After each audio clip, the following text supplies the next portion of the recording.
Ah,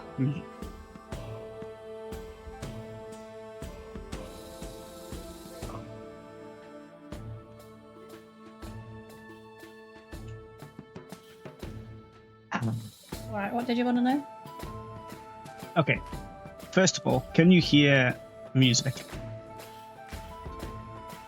Yeah. How loud is it?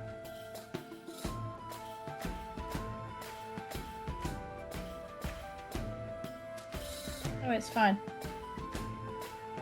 How does your voice sound? So apparently my voice was okay. Yours is okay. Mine's always going to be quiet Why? because that's unfortunately, unless I raise my voice, I don't pick up very well. Jenny, you came through all right on that. I know. I just heard myself, so I need to mute it now. Yeah, it's fine. I Okay, raise my cool. voice. I need to shout more. Okay. Get a microphone. I do sound a bit weird myself. I don't know if that's just my mic. It doesn't sound I just weird don't to like us. hearing myself, so No, I hate my own voice too. you sound exactly the same. To you? Yeah, I sound really, Oh, she wasn't sound like really it. like distant on She the wasn't screen. green.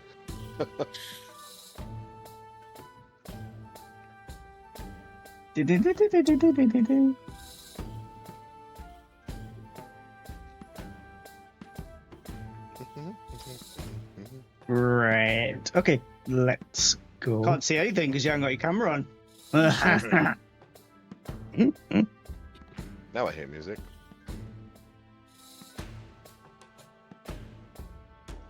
It's just a black violet. It's just blackness.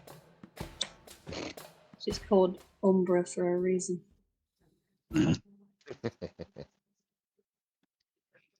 Alicia Cam.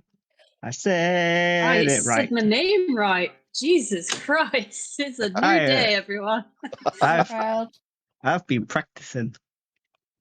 Did you have your I midday don't nap want to today? know how. It's not in front of the mirror. Oh, God. Alicia. Italian hand. Why'd you have to use the Yeah. Italian hand for that? It reminds me to go instead of E.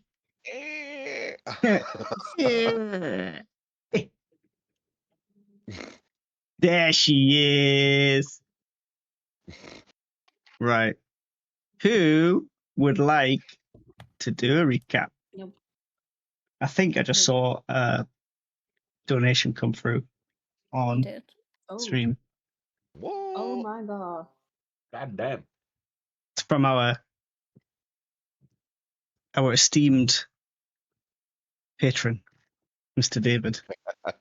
Patron saint. Patron Saint David. Wait, are you Saint not Humble supposed Day. to be naming him? Don't know. Don't care. Sue me. Wow. I've got $10. Good for you. Fucking rich boy. I actually thought you were drinking a pot noodle then.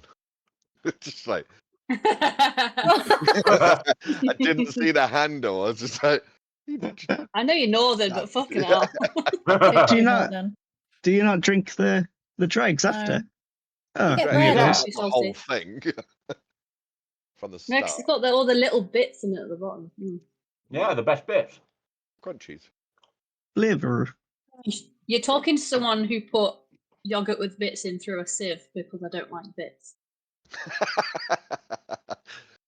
Why didn't you just buy a yogurt without bits? Because there wasn't any. Oh, We make do with what we've got. Also, That it didn't must- say because it was that it must was have took abroad. Okay, it was ages. a different language. Not really. Well, Like plump, and then be like, it's not going through. Yeah, See, apart that's from where you if you get a just spoon. use a spoon. Later. Oh my God! Yeah. Look at the difference between men and women in problem solving. It's Don't. fucking ridiculous. Critical thinking. Oh my God. That's that. Yeah, psychologists have fun with that.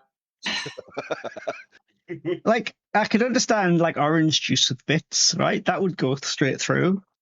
But a yogurt's pretty thick to go through a sieve. It's not thick enough, I'll tell you that. No, but we are. Yeah, you said it.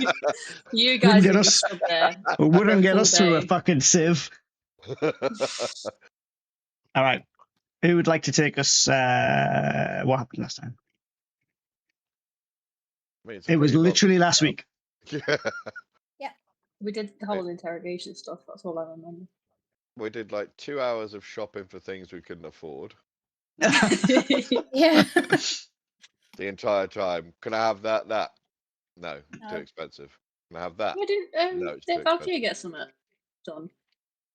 The armor. You got your armor Yeah, redone, no, didn't got it you? repaired. Got it repaired, yeah. Because your name dropped. Yeah. Mrs. Welbeck. Yeah. And then we went out to we had the bright idea of checking all the houses on the outskirts to find the one woman that Chancellor Welbeck was shagging. And we just fucking ignored the person that actually fucking was. Yeah, the old lady. We scared the piss out of her. There's a big difference. You got in an argument and then scared the piss out of them. And then went to not catch her name. The second one. Who was the one, we said that Violet was a ghost in the house. No, there was her that was sleeping with them, wasn't it? Yeah, The hillbilly that's the one sounding that girl. actually Her was. name is Yeah. on my notes, but I can't open it because I've got this fucking thing up. What, 19? 19. Greta or something. That's Oh, Greta. Oh. Well, there you go, Greta. So we just thought that it was, we've just been hounding this one woman, pretending there's ghosts around and all sorts. So then we went to the last one and saw Cassandra, and we all thought it was her because she was cleaning his shoes. Which is His shoes just, were under his bed. Under her bed. Gretty, not Gretna, but close. I didn't say Gretna. Greta. You said Greta. I didn't. You did? Fucking didn't. What did you say then? God knows, it wasn't that. I said Gretty. Did you? I probably Oh wait, said where's Greta. my thing gone? Did you though? There we go. Yes. Someone go back on the stream. David, what did she say? It's not that much of I didn't say fucking Gretna. Didn't say Gretty either. Mummy, Daddy fighting again. Shut the fuck up, I'm listening.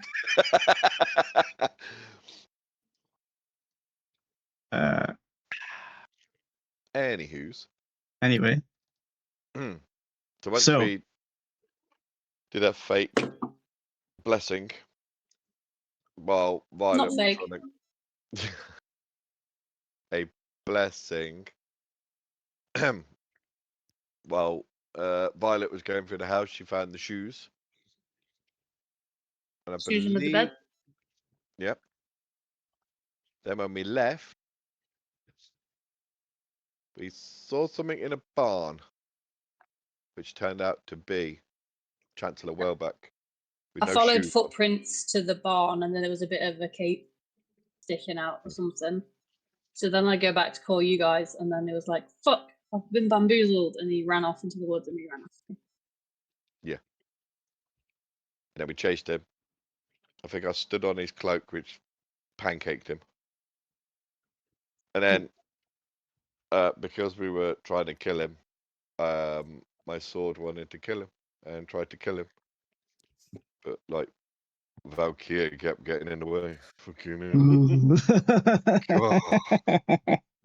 By all means, shouldn't have won that contest of fucking strength, but did. Your rules were pretty poor. I mean, I am still very tired. I'm just saying. Yeah. For like the second month But going. I don't think the exhaustion came into it all that much. I don't think No, it like really won or didn't. lost it. Like your rolls were just that fucking bad. They were god awful.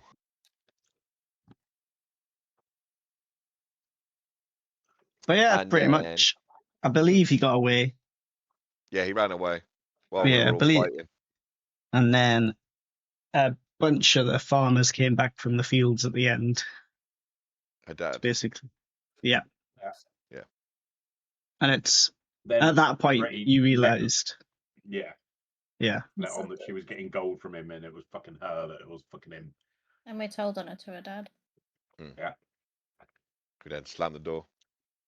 Mm-hmm. all right. After. So we pick it up with you guys kind of standing in this very rural farm miniature village, almost like a little fief. Can we hear anything from inside the house? You can hear like muffled shouting along the lines of like, where's the gold, or like, where's, you know, tell me where it is. That could be used to move away from this place, all that kind of stuff. There's not much in the way of any accusations. It's more like you've been getting, you know, riches. More worried about the gold than the potential Yeah. of her sleeping with him. Yeah. Okay.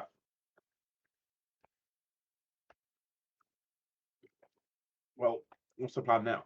Because we're probably going to get fucking collared by the guards as soon as we try and walk back in.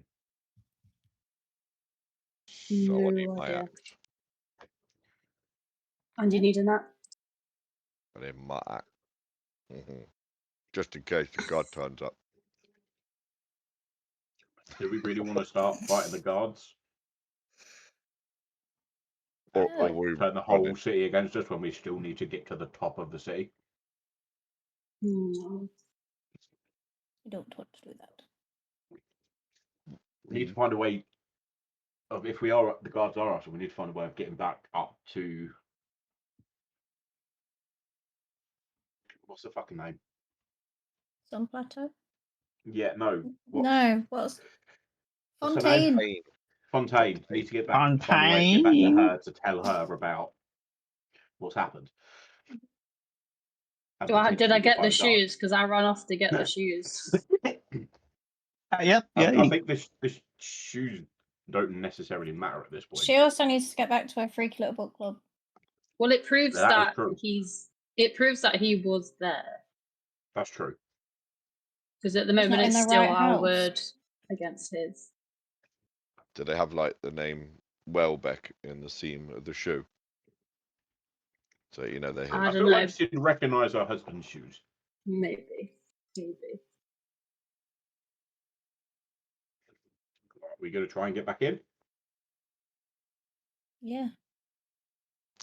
And hope he hasn't. Because Oh, how are we going to guards, get in? yeah.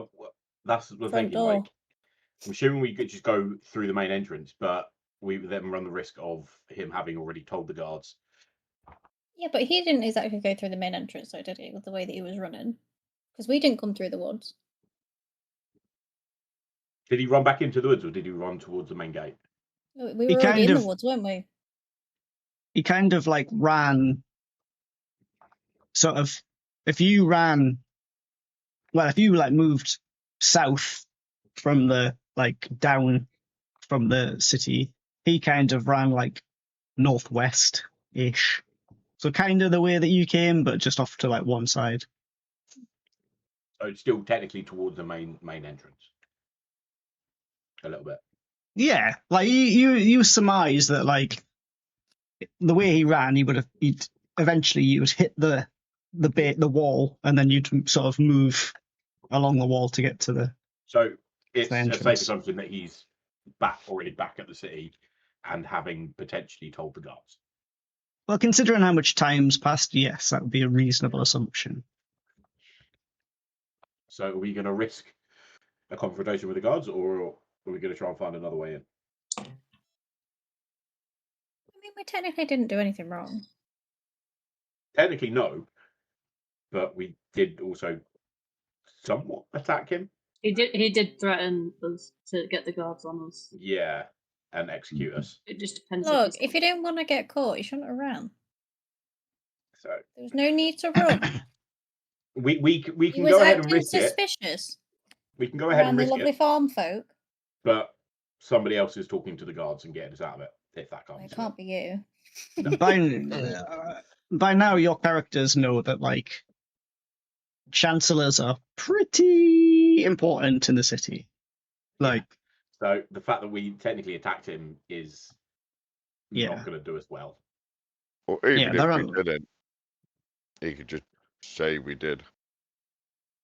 in terms of like importance in the city, you've got like a high chancellor, and then it splits off into two sort of positions: the chancellors themselves, with under chancellors for each, like, trade and war and whatever, and then the archivists. So you got like a full chancellor of trade, which he is probably like second from the highest position in the Deputy city. mayor sort of thing. Well, yeah, effectively.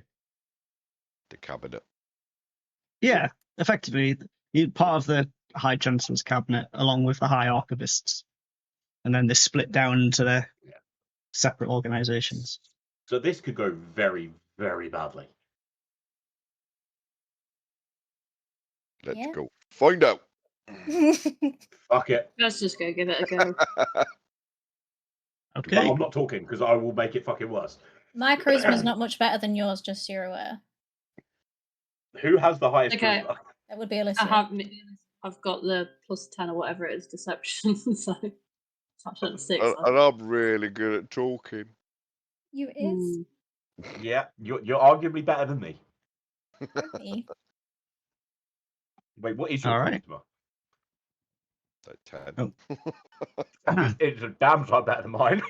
They're like, Oh my My god. persuasion, my have- deception are both at a 10. My charisma is 11 with like +0. So My persuasion is -2. My deception is -2. My charisma is -2. you're so honest. Love that for you. My Yeah. charisma is 15 +2.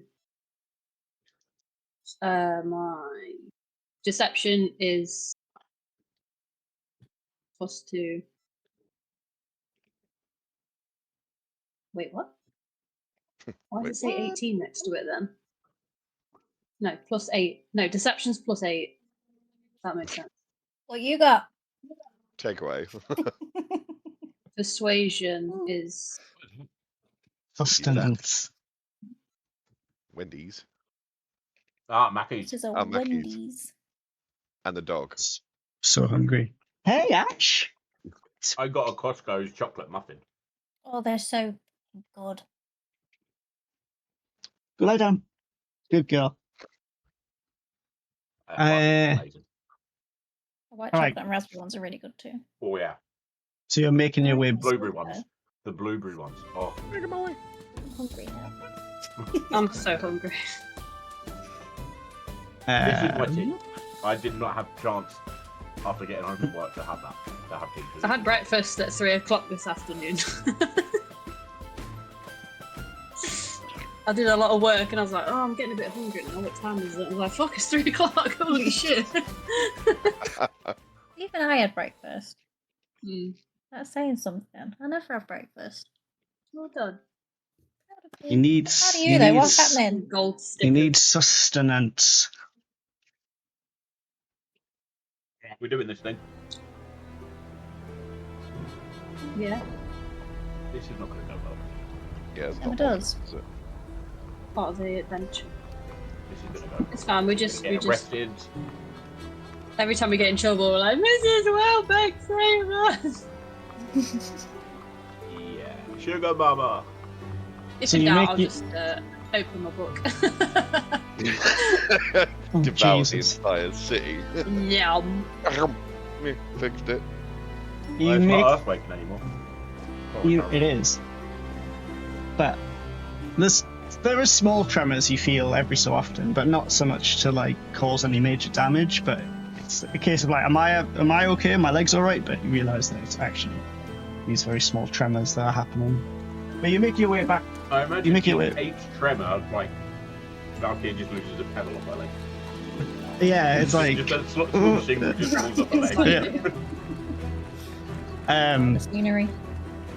But you make your way back through the slums towards the gates, and you can see that from maybe about 100, 150 like yards out, that security seems to have been almost doubled on the gate. There's maybe, instead of 2 guards standing either side of the steps that lead up to the commons, there's about 8. And they're rigorously checking everybody that goes through. Shoes.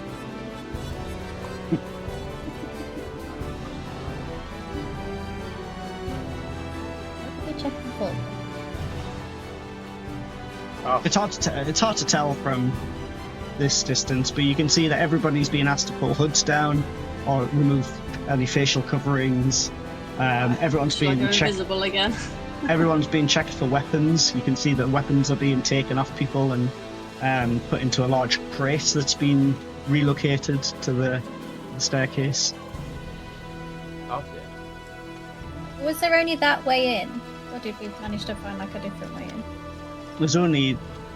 This is the only official way in. Do we know of an unofficial one? I can't remember. You know that Marnie has several secret ways in, but in order to learn those, your task was to kill the Chancellor. Should have killed him. I know, That's what I was saying. Well, I'm sorry, I wasn't just going to let somebody be murdered. Killing in a fight is different than just cold-blooded. Use fighting words.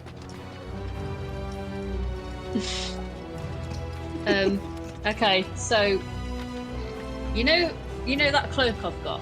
Does that Your animal the cloak. ones that I can? Yeah, yes, the animal one. Yeah. If I like, say, if I'm invisible, can I still use it or not? Is it another spell technically? It's not a spell, no. Okay. I can try and cause a distraction, guys. If you guys want to try that. What, you trying to sneak in? Yeah. In any commotion, I can just try it. I mean, we could, but I feel like any sort of commotion there is just going to, like, lighten up their ranks even more. Yeah. That's what we have to get through at that moment. I'm not against the distraction, but I don't know if it's going to help or make it worse. Because I feel like they're already on edge. So any sign of trouble, they're just going to, like, lock up.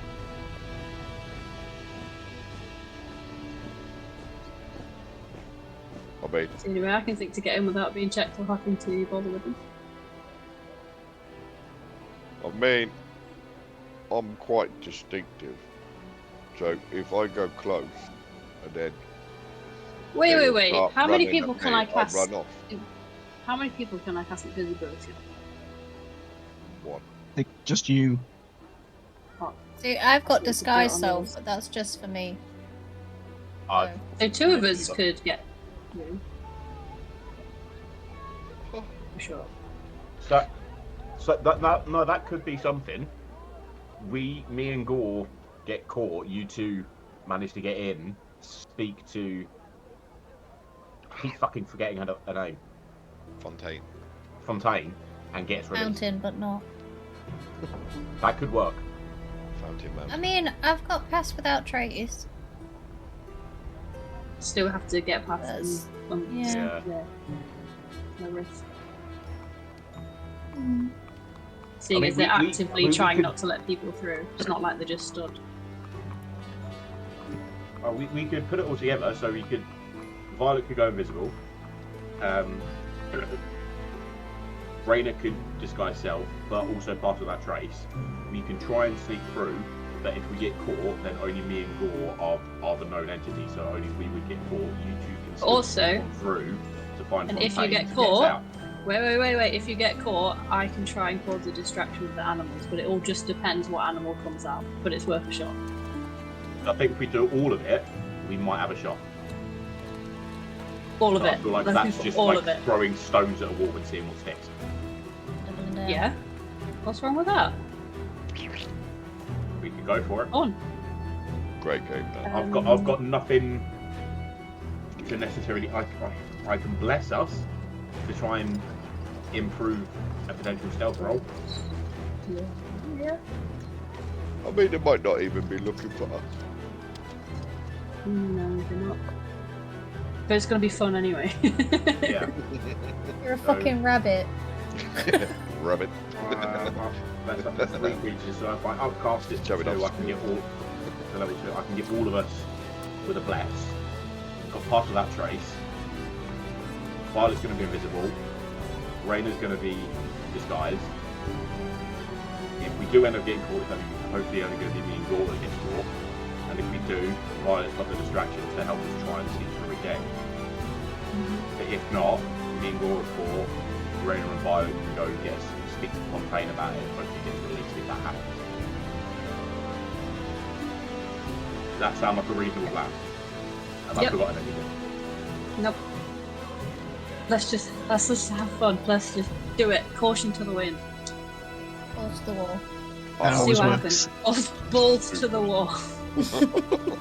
Put your balls on the wall. Bang! Okay, cool.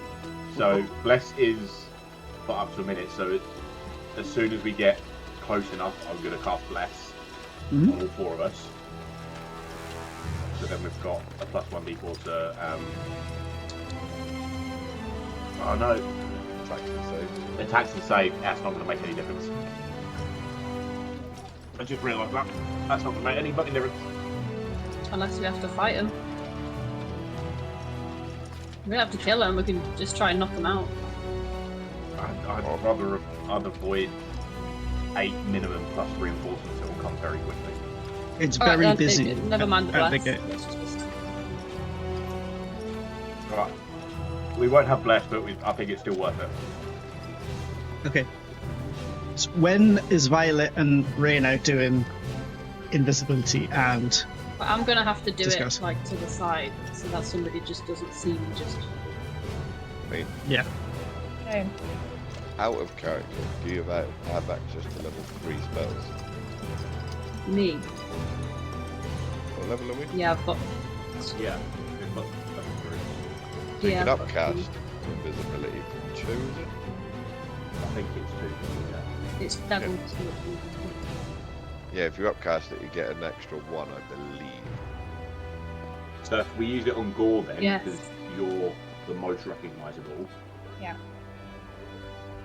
Well, I've also got pretty decent stealth.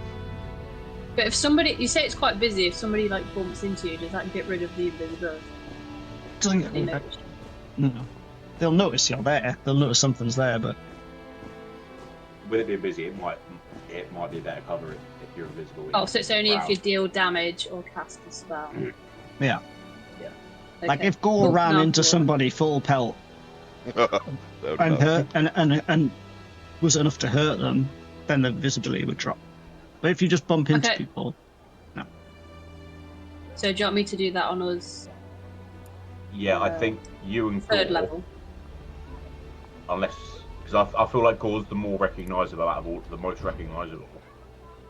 what makes you say that? The fucking 7-foot bugbear. Racist. Unless you want to chance yourself at doing a stealth roll.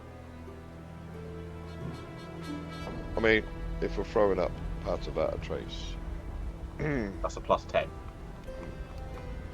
I'm a damn sight stealthier than you are, Oh yeah. Oh yeah. without a shadow. Am I of a casting doubt. at level 3 then? Anyway. Right, so do you want to hit me with the invisibility then? I will say that Okay. I will say that attempting to sneak in with Pass Without Trace or not is almost impossible. There's no reasonable way to like hide. Like there's no reasonable way that you could effectively sneak in. But once you're on the other side, could it help if Once you're on the other Just sort of side, spin around and yes, go, you've got because you've got things like alleyways and doorways and Yeah. covers and So we boxes. could have but it just as a, in case we get to the other side and then they're like, hang on, hold up you, and then we can just be like, fucking run, and then that could help. Scarper. yeah. So then that still comes back to the fact of who should be not invisible. Right, is it going to be me or Paul who's going to be visible? Toss up a coin between you. Well, you get hit a lot, so I think it'd be better if I did it. If they're going to So you weren't recognise me invisible? anyway.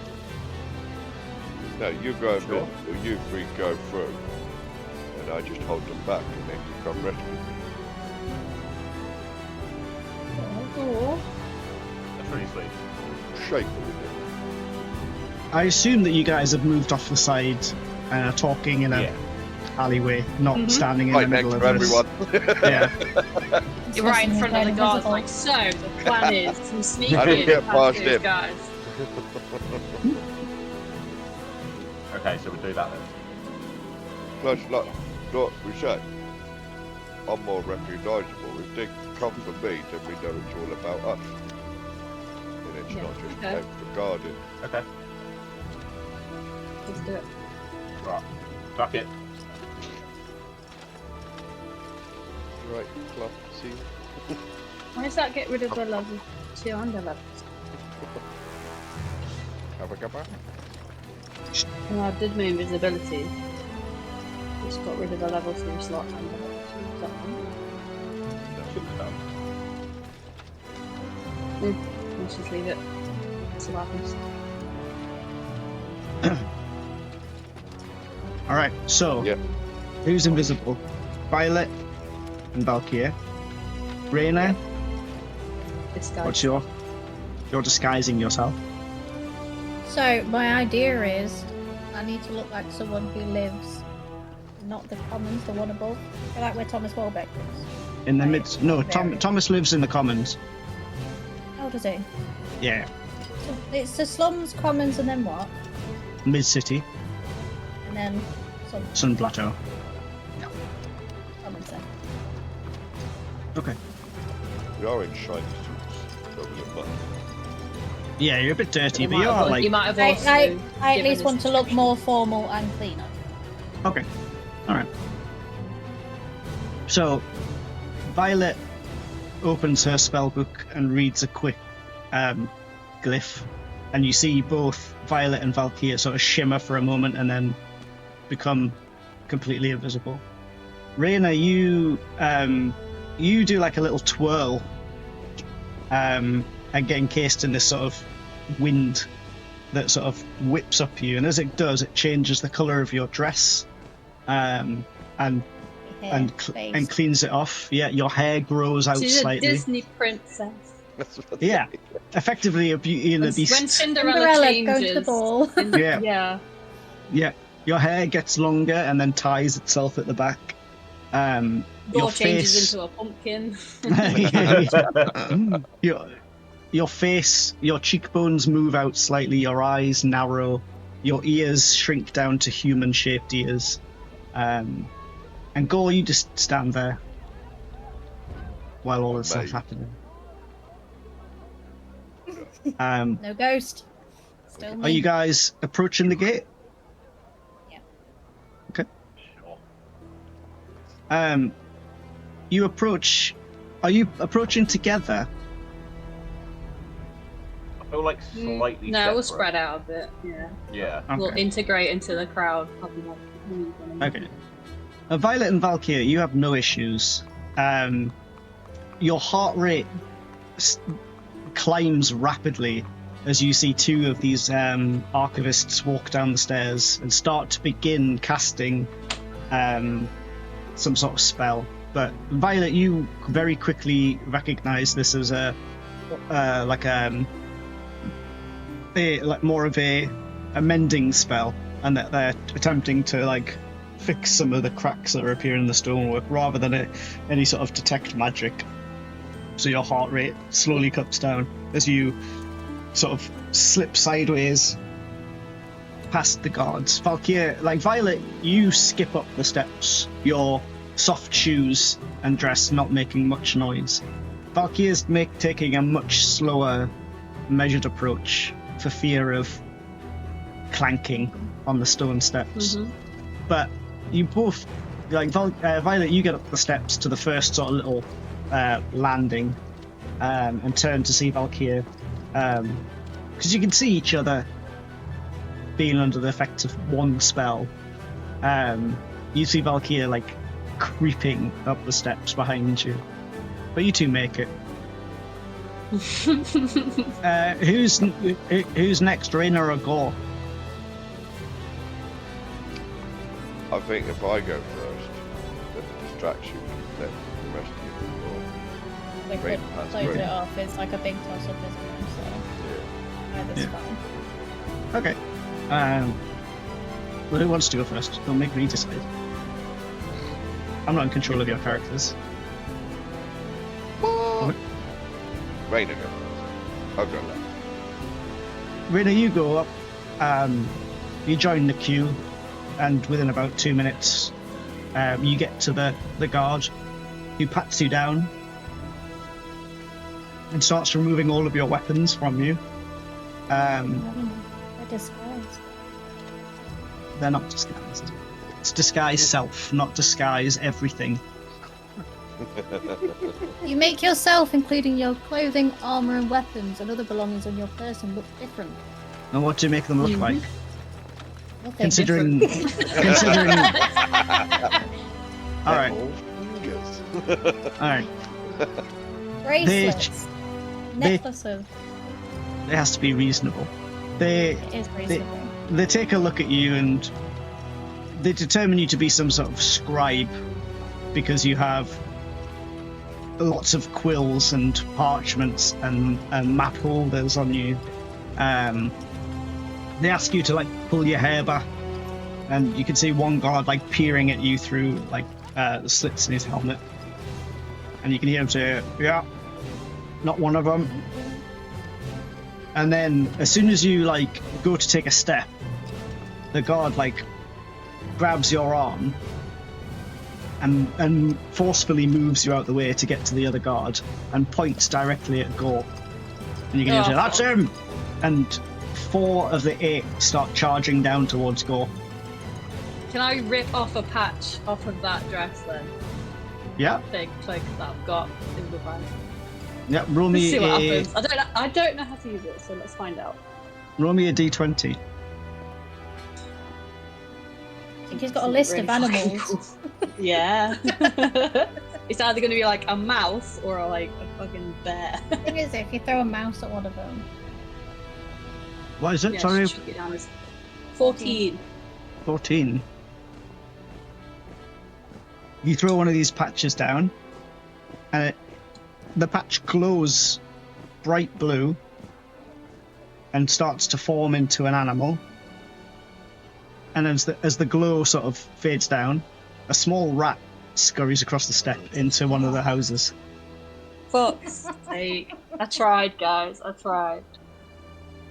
I I don't run. actually I'm think not- I've got any- The other I'm way. not even joking. You roll. I will show you the 14 rat. Fine. No, it's fine. I believe you. I believe you. It was That is just, funny it was as just fuck, a shot. Like, oh, how funny would it be if you rolled a rat? Rolls a rat. Yeah, I beeline like Scooby-Doo away. Away. Just run Okay. off into the woods. You've got like a good, like 60-yard lead on them.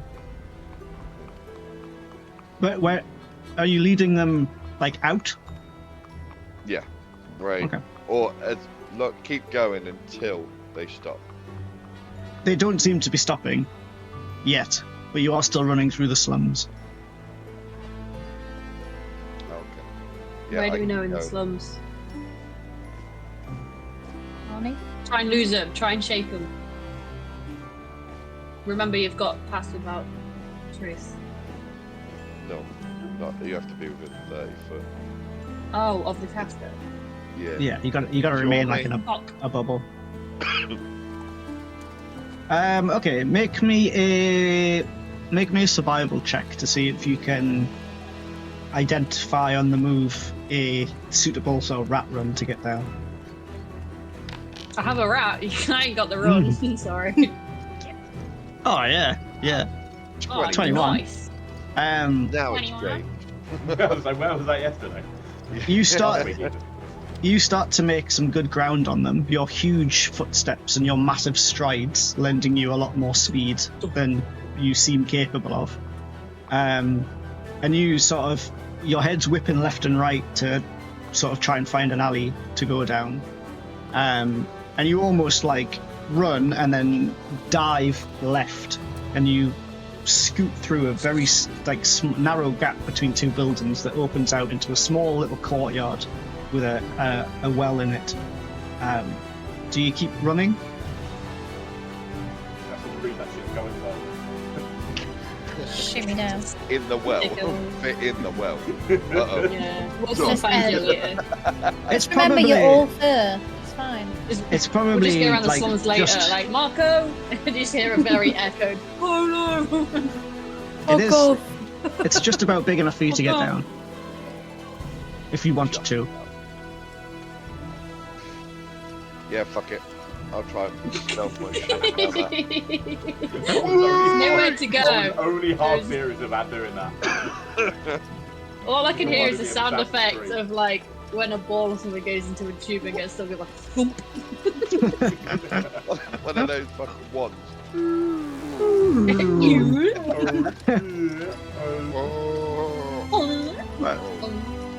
But go, you jump down this well, holding onto like the rope and the bucket at the top, and it sort of you fall down. You take a point of damage as you like clatter into a very shallow pool at the bottom. But you find yourself in a enclosed cave, not very big, maybe 10-15 foot square, with about, well, up to about your knee height in water. And you can see like the water's not coming up from the ground or anything, or a small stream. It's sort of trickling down the sedimented rock either side and then filling this pool up. But you are Day of quiet. Can you like You get to don't- the side? Is it like, can you get out of from direct view of the hole? yeah. There's like it's like concave, so the water's like Yeah. pooling in the middle, but all the sides kind of come down in a bowl. Oh, Oh. not the other way around.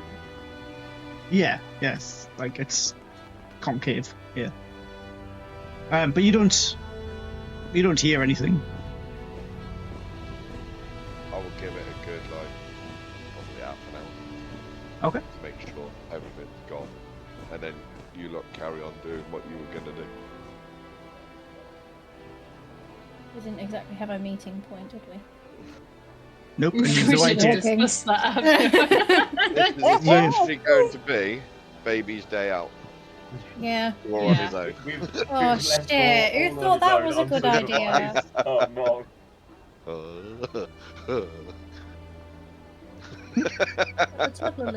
Wait. Could you do like detect object or whatever it is, that spell, so you know which direction it is?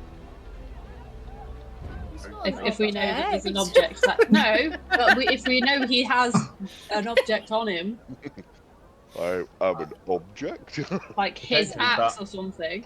I don't have it prepared. It's the same thing. Ah, as I think I do.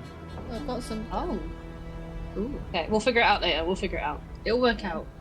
It'll be fine. It'll be fine.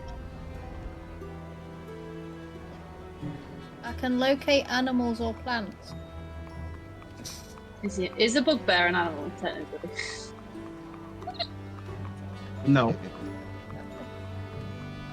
I've got another option. If we slept, I have sending. That's a spell that I could prepare. But I feel Yeah, like that would that just can't go wrong. freak the fuck out of Law. That would not go wrong at No. all. In the That slightest. would cause so many issues. I think Jester was bad with that fucking thing. Jeez. Or I No, could you're summon a right. familiar I could. Well, did I already summon one? I think I did, didn't I? No. I don't think that's mine. I thought I did it on the. Oh no, because he won't let me do it while we're walking. Don't That's fine. forget- I could if we did The sleep. ritual spell. Yeah, I don't could do forget it for an hour. your invisibility will drop. Yeah, but I'm assuming by that point we'll find somewhere Need to to- hide it all. You do Be like okay, but, yeah. now you're in the commons. There are frequent armed patrols moving around in formations. Like some 4 men, some 6, some 8. But you can see them literally marching around, checking doors, going into people's houses. Yeah, we are public enemy number 1.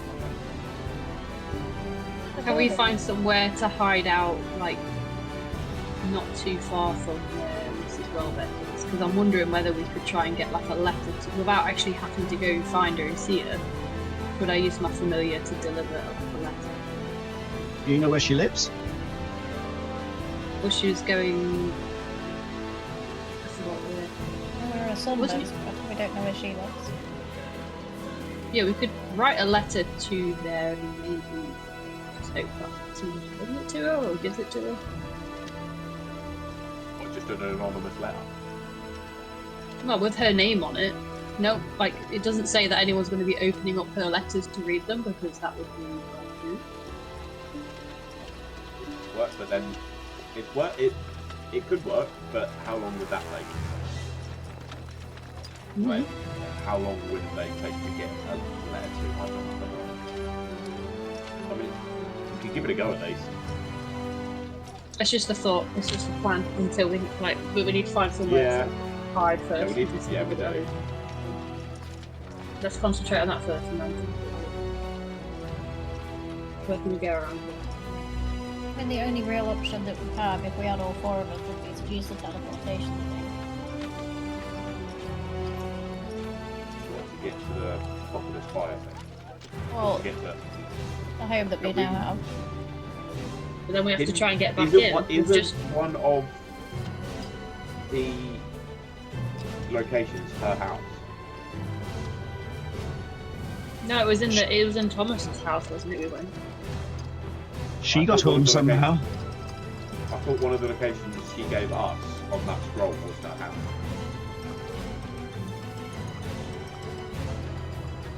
She got home from the spire. She did. Did. Do we have the instructions to get to her? Like, can you just go wherever? You can't go wherever. There has to be a With- teleportation Once- circle. Yeah. The That's first what I one mean. is to the first one's to the Welbecks, but I think that was Thomas's house. The second one is the Home Bastion, and the third one is the tea shop. That's what we got. Could we still try? Are you sure the Welbecks is just Thomas's? When you say it like that, no, Mm. with that intonation. I think that's that what I might was be told. worth a try. The Welbecks She could was be. going. She was Fontaine going over. Welbecks. So I would assume because we went from his house. Well, no, because we didn't. We went down to the bottom of the spire and then left there. So we didn't No. actually try out the Welbecks. Teleport. We left from We the did. Welbecks to the tea room. That's how we got there. Yeah, but It was in Thomas's house. yeah. But I'm saying like the note that she gave, we didn't try out the Welbeck's location that she gave us. So that means it could Yeah. be her house. Then we still need to get to a teleportation thing, don't we? But that's I just just at the assumed that bottom- would have that's been a just at the fourth bottom link. of the That's- spire. I'd assume that wasn't it because otherwise that would have been a fourth location that I was given. Not, and I've been given 3. But But the way it- Chris it- said that, I don't know. Are we just assuming the Welbecks means Thomas's, or is it her house? But how do you decipher between the two of them? Unless it's like Diagon Alley where you just think about it and say it clearly.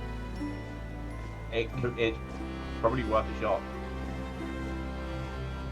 I can also Aren't you imagine only their do- home being on high alert right now too. I've got 5 uses. Did we use it to get out? So that's 4 now, isn't it? We've got 4 as it stands. go. Yeah, we can give it a go then. See what happens. But then we have to go to the, We have to go to the bottom. teleportation. The bottom, which is at the bottom of the spire of the arts. Right. I didn't think that there was a way out. Otherwise, we could have just walked out the tower. I don't understand why we have to use. No, this we to couldn't teleport walk back then. out the tower. No, because we were at the top of the tower. We had to teleport to the bottom of the tower to get out. So the teleportation at the bottom of the tower, which we could walk into to use to teleport to Fontaine. Okay, right. I believe. I've lost it. So Just say I believe you. yeah, I have to say I don't. I've lost how that works or where the circles are. I've got confused now. I will 100% believe you and go with what you say. Yeah, you got the tower. At the bottom of the tower is a teleportation circle. At the top of the tower is a teleportation circle. That's how you got between the floors. And then there's the Welbeck's teleportation circle, and you've been told there's one near your bastion.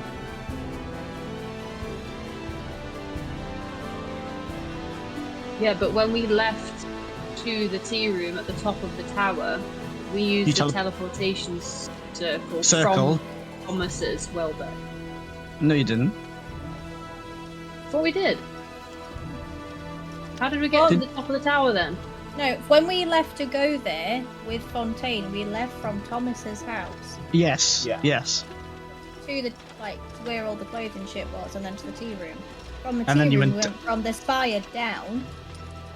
No, that's not the bit. It's the getting from the Welbecks to the wherever the tea room was is confusing me. Did we not Yes. teleport from Yes, the there Welbecks? was. to There was Yeah. there was a teleportation circle at Thomas's house. Yes.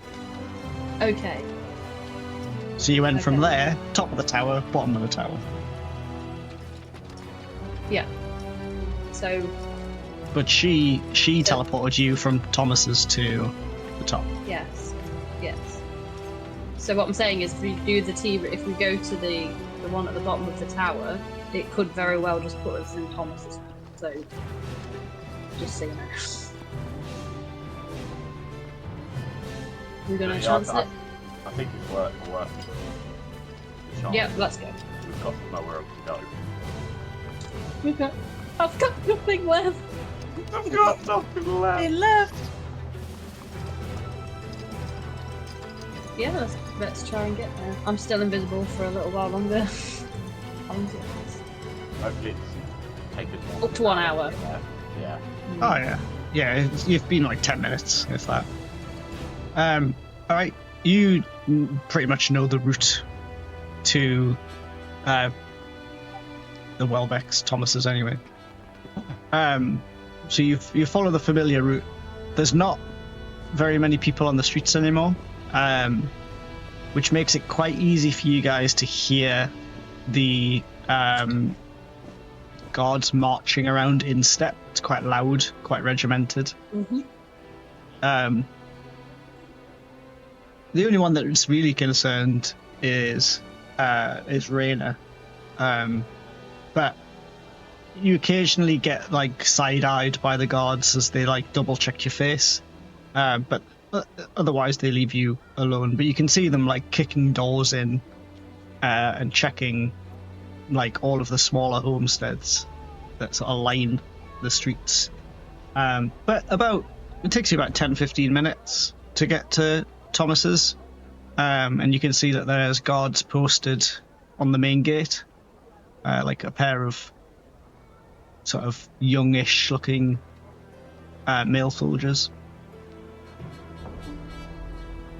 Oh no, I thought we were going to the bottom of the spire. Going to the bottom of the spire. Oh, sorry, you go to the spire. Oh, okay. Yeah. Okay, that's fine. Sorry, I thought you were going to the Thomas's I house. completely missed that too. Don't worry. Yeah. Okay. Cool. Good to know. Cool. It's not just me. All right. In that case, yeah, same I deal. did want to go to Thomas's. I thought the plan was going to the I spire. don't think we did. We said Okay. Welbeck. Yeah, because I didn't think Right. that going to the Welbecks would be a good like that Thomas's house just in case. I like, don't think obviously it'd be a the good guards were idea waiting going for to us the there. other Welbecks either. But if we can get a word in with Mrs. Well, because we're going to be inside, we don't have to get in through the front doors. He doesn't know that we have a teleportation thing. So we have a chance to get to her before he can. That's the idea, I think. You make it to the spire. Again, not very many people shopping. Most of the shops are closed and have been locked up. But the teleportation circle faintly hums in its small little room. We don't have to. It was just an idea, but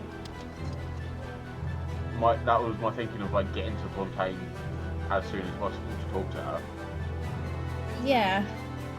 My only other issue is that she's the wife of the person who is hunting us down currently, and that's the entire city hunting us down. That's what I mean. If And we we can pop get up to her in their first home and because explain there's the probably situation, we don't know. I mean, we We'll have to can. just try. We absolutely can. I mean, because we're all out of options for the most part, unless we Yeah. push back down to the sun. This and is go the hide fun and part of nothing it, though. happens. It's the tension. Ooh. Tension. It's like a movie. Time to TPK by execution. Yeah. Gore's the only survivor sat in the bottom of a well. And a fucking just waiting for his friends to come back, like, hello. Oh, that never comes. You're gonna leave me It's gonna make me cry. Do you know that Futurama episode where With the Seymour dog. with the dog? That's gonna Shut be the Gore. fuck up. That's not fair. Next campaign, your new group of adventurers come across a well, and in that well they find bones Bones of sitting. The remains. Ooh, big axe. Nice rusty Holding- axe. Yeah, you see, yeah, holding it close. That's horrific. Stop that. That's actually hurt my feelings. That's not okay. Right. Are you gonna risk it for a biscuit then? Yeah. Yeah, let's go for it. I'm down for it. So are He's we the talky one anyway, not me and you. We're quiet. dropping invisibility in disguise as we go, or we stay disguised as invisible? Invisible will drop That's what it because she's casting a spell. Yeah. Fuck it. Let's go. But like I said, the bottom of the spire is almost deserted. Like Okay. eerily deserted. Like Raina, you're wearing soft shoes, and even your footsteps are like you can almost hear like reverberation in this circular spire.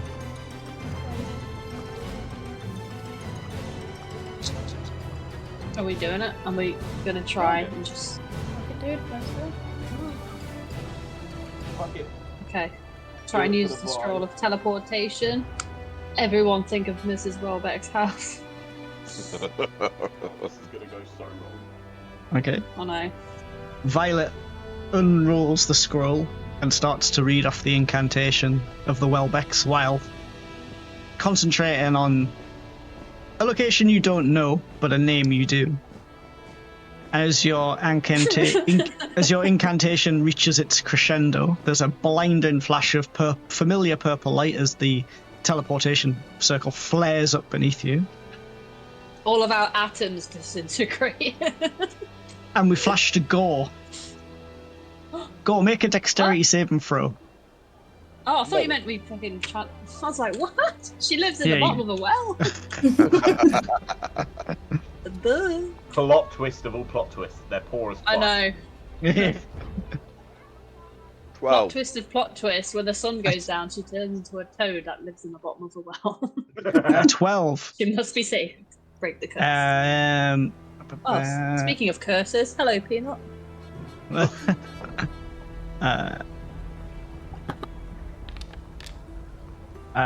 You take 4 points of damage as these huge mutated alligator-like jaws fling out of the water and snap at your leg.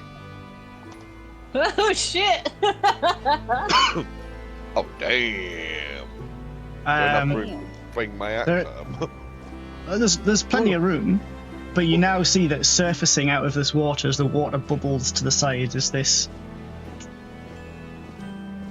It's a crocodile, but there's something dreadfully wrong with it, and it emanates this almost plague-like sort of mist around it. And you can see there's like large boils and sores all over it, which occasionally pop. And as soon as it touches the water, it sort of steams off. There's something in the water. But yes, you can certainly attack it back. I will, out of sheer panic, lob my axe down on top of it. Alright.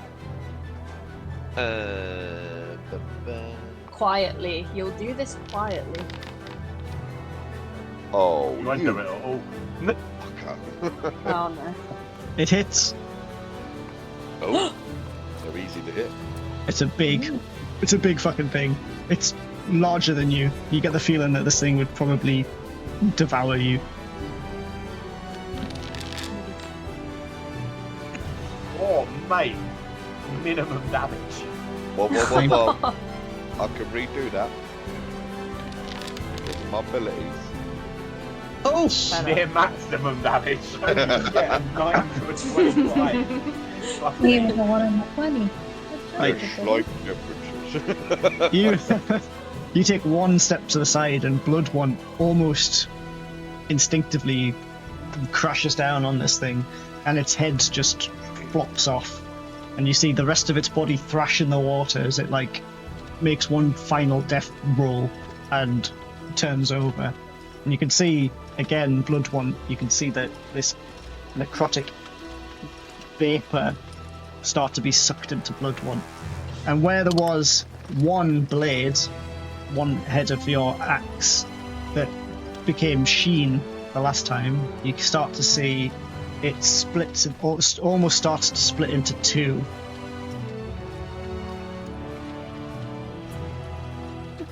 Like a mouth. Yeah, if you held it sideways, yeah.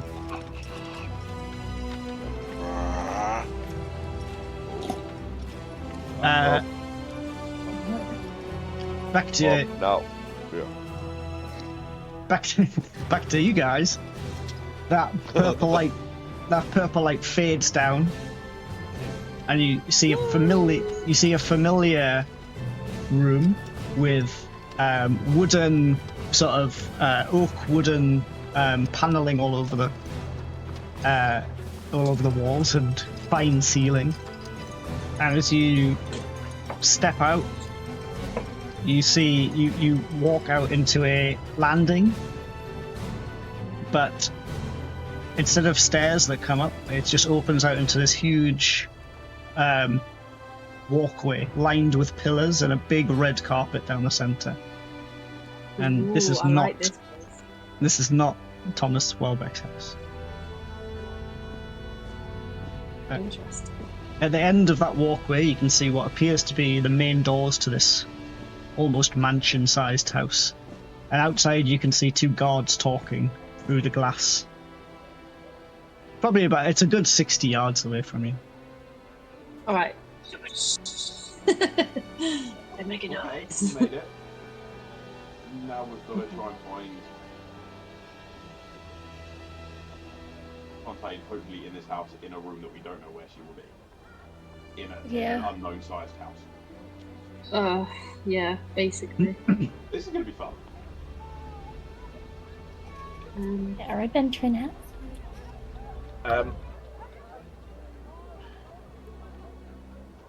I'm gonna assume maybe a tea room might be on the level that we're on. She might just be sat having some tea.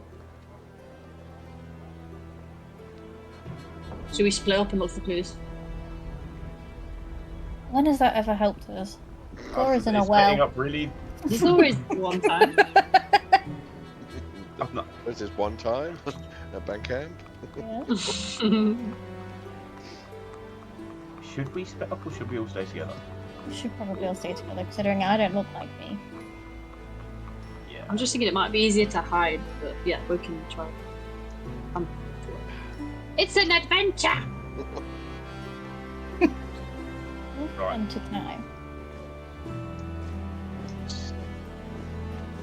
Start sneaking Let's around. go. Okay. I was the little I don't know. Scooby-Doo villain.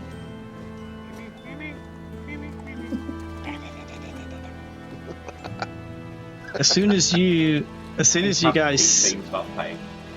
As soon as you guys step out of that teleportation room, you can see that there's almost like a west wing and an east wing. And in the west wing, you can see a set of stairs that lead up. To the right is a servant girl who's just seen you and is shaking, holding a silver tray with what appears to be a teapot and a teacup on it. And you can like feel and you can see and hear the teapot shaking as she like looks at you, and she like looks at the guards and then looks back at you with wide eyes. I'll be like, hello love, we're here to see Mrs. Welbeck. It's really urgent. Can you please tell us where she is?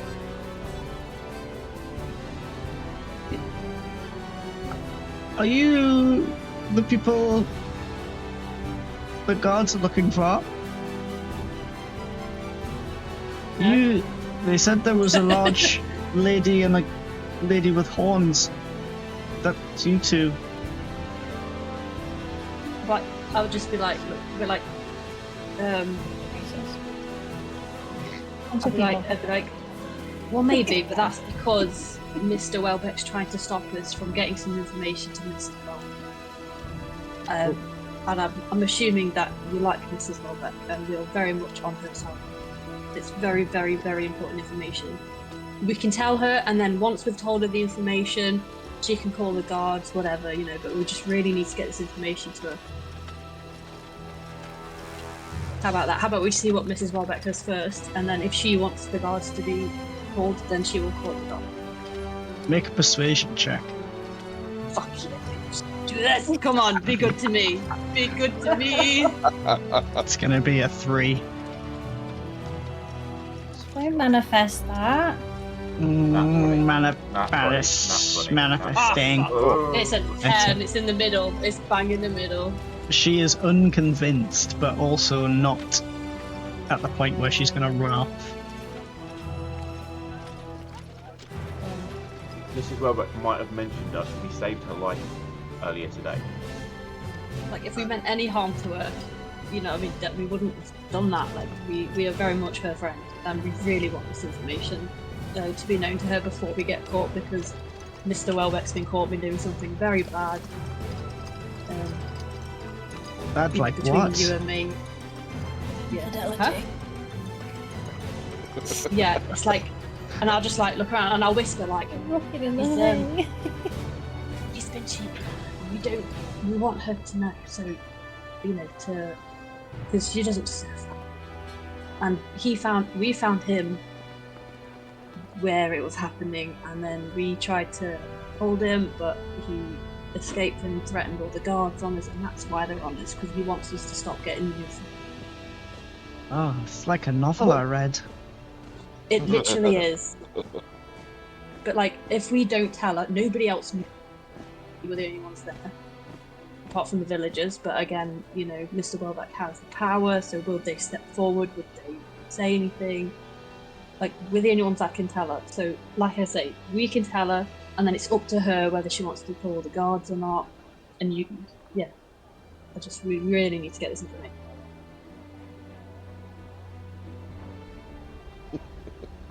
Please, You promise- please, I'm begging you, please. You promise you're not here to hurt anybody?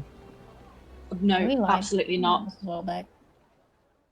Will you give me all of your weapons? Yeah, I'll give you all my weapons. Yeah. I don't use She, my like- paper, I won't tell her that. She like goes over towards like there's an archway that leads into this like long corridor with a red carpet that leads to the door. She starts to walk towards the main door, and then she gently places down this silverware and draws these huge curtains from the other side that block line of sight from you to the guards. It's a jam. And she pulls over what appears to be a stand where you would put umbrellas in, and she's like, put all your weapons in there and I'll take you. Yep, and Yeah. I will put my And then daggers and come my on. fast. She like her eyes wide as like you're like pulling all these weapons out. And she gets there's a small like almost like a bedside table but taller with a lamp on it. And she like pulls a drawer open and there's a big thick heavy blanket in there that she like pulls out and puts over the top of your weapons. And she's like, all right, come with me. And she starts to go up down the east wing towards the stairs, and then she's like, oh shit. She turns around and gets the tea and then starts to walk. And she's like, I will take you to her. Leads you up these stairs that go to a landing, then up again. And you walk down this huge corridor with doors left and right. And then she like gently taps on the door and you go, come on. And then we flash back to Gore. Gore! Oh, I was waiting for the needs to plot write twist. movies. Chris needs to write movies. The attention. Yeah. Fucking anxiety, man. Damn. You see the body of that the crocodile that you beheaded. You see that body get dragged underneath the water slowly, and then the water slowly starts to. You see this red mist start to like basically turn that pool of water red, and another crocodile, slightly larger than the last, comes out with part of its sibling's flesh hanging out of its mouth, and like eyes you with these golden yellow eyes. Roll me initiative.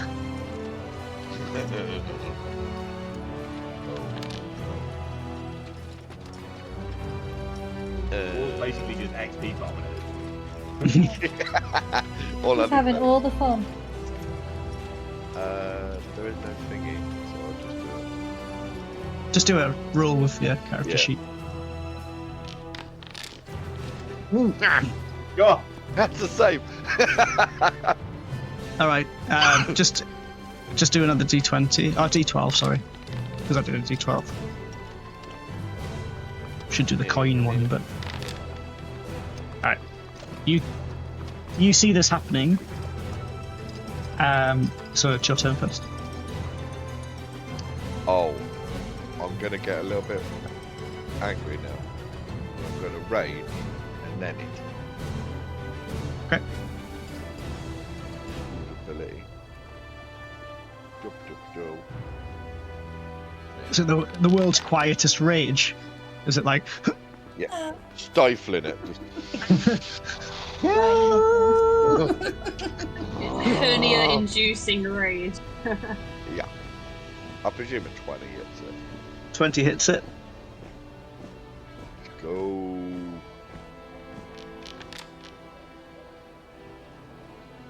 And 19. 19 damage. Again, one foul swoop. Both Wow. the double-headed axe, like, cuts off the head, cuts out a slice where the axe splits, and then separates it all from the body. This one doesn't thrash as much, but you can see it like sink into this pool of like bloodied water, and you can see this pus and like plague start to mix in with that red and turns it very, very deep red, almost black. Your axe again, this energy gets absorbed into the blades, and the haft at the end starts to elongate and starts whipping around as if it's like a snake. So whose shaft? Your shaft. Your axe's thick, girthy shaft whips around. Reading about them earlier. Oh, that's why you consider 2.5 books. Yeah. And we flash back to the other group. The door opens and you see Mrs. Fontaine Welbeck in a floral white and sort of pink and purple dress with a little fascinator bonnet on, sitting at a well-appointed makeup table on a small velvet stool. And she's like, oh, good, I was looking forward to a cup of tea. She turns and sees you, and she's like, oh. Hello. Hello. I heard the Right, guards Mrs. were Hopper. looking for you. Yes, but I hope you know us well enough to know that we are not bad people and we actually haven't done anything wrong. We actually have a story to tell which would explain it all, and there's information that we feel that you should very much know. And it's the information. As much as we don't want to tell you, is it's the reason why your husband is after you. Would you be willing to listen? Kirsty? Yes, Mom? Shut the door. Lock it, please. Yes, Mom? And you see the servant girl, like, shut the door and you hear it click. And she sort of gestures over to her, like a love seat, you know, like it's got like the back's kind of like lower and then it goes higher. Kind of like those, like a therapy chair kind of looking thing.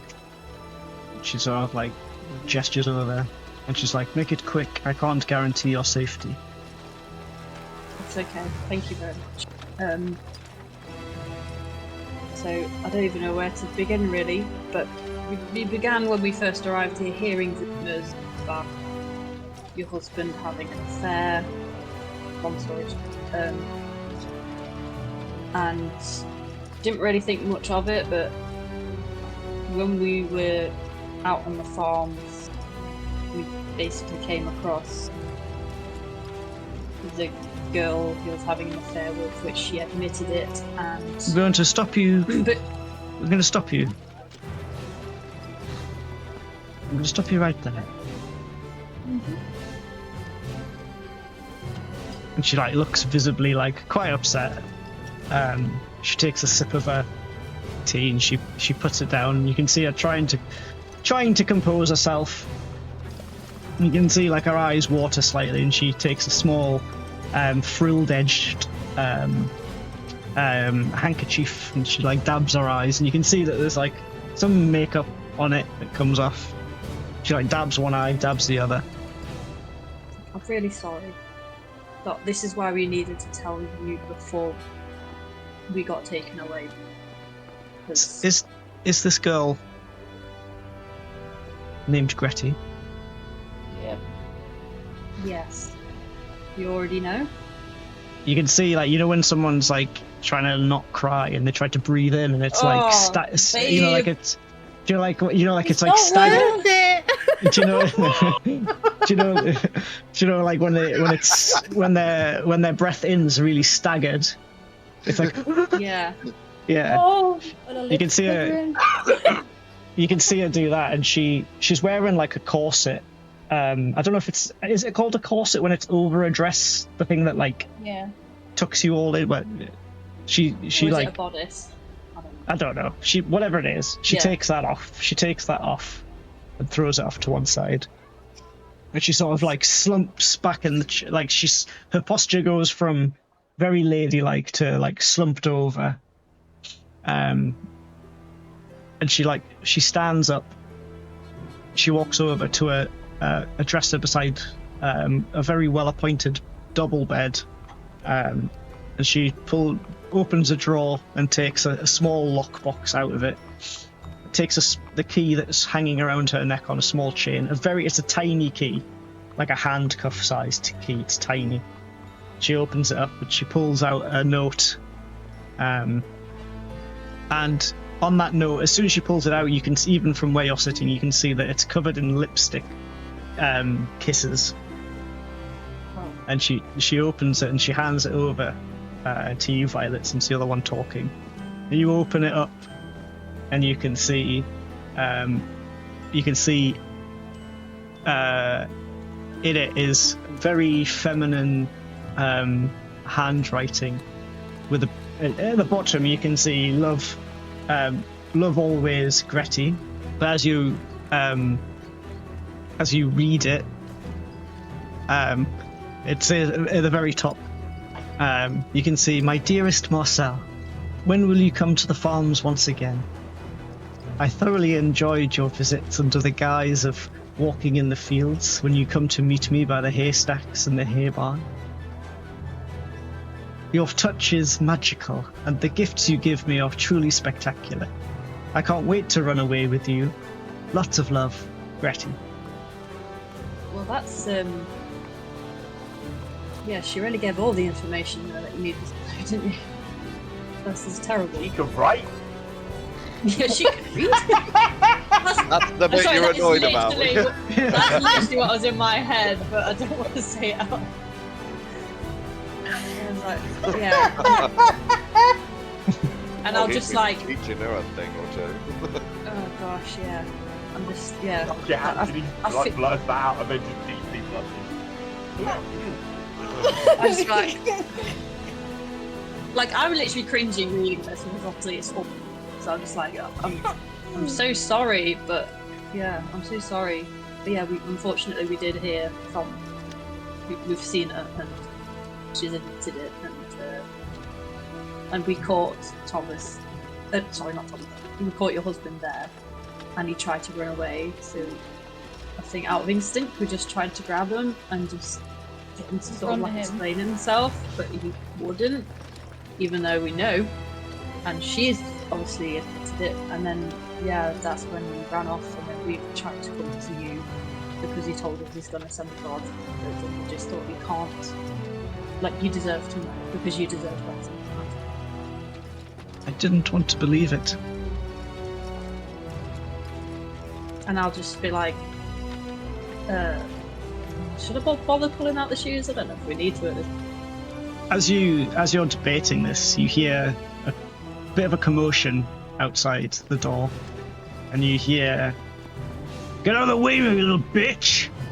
And you hear this. You hear like a girl scream, and then the door unlocks, and Marcel barges in, sees you, and just his face is red with rage and veins popping out of his head. And as he takes one step forward, Fontaine stands up, and she's like, pulls out a 9mm. "I didn't." How did you know? I didn't. I didn't think. Yeah, I didn't think you were capable of such evil. And he's like, "Right, you bitch! I'll stay with you." And just as he's cut off mid-sentence, she pulls out a flintlock pistol. And Fuck! My girl! with depth, Love it! with dexterity, in a flash, she pulls it out, clicks, and there's a small bang, and then a huge bang as her arms like recoils back, and you see Marcel's brain splat against the marble wall behind, and he drops to his knees and then drops forward, and the flintlock pistol. Said, "I cast gun." The flintlock pistol's still smoking. She puts it away. And then she goes, you see her step over her dead husband's body, up, and then go and lift Kirsty up off the floor. And brings her in, and pours, and her hands still slightly shivering, pours Kirsty a cup of tea, who you can see has got this huge, deep, black and blue bruise across the side of her face. I cast healing word to heal her up. You see, like, Kirsty you can see her, like, clarity come back to her facial features. And then you see Fontaine walks back over to the body, puts her hands on her hips, and she's like, "Right. I used to know a spell for this. Oh, yes." And you see her start to cast a spell, and you start to see the body just start to, from the very top starts to turn to almost pixie dust as it travels down his body, and the body just disappears. And she walks over to the wall where there's claret still dripping down. And you see, Violet, you recognize this as it's not thaumaturgy, is it? What's the cleaning one? Prestidigitation. You recognize this as prestidigitation as she casts it over the walls, and the walls return to a shining marble. Is she basically the manifest of the meme of, like, the bartender is a level 20 adventurer and you fuck him up, you can kill him? Yeah. What we've just run into. She's experienced. I love this woman. I was almost going to offer the girl a brownie.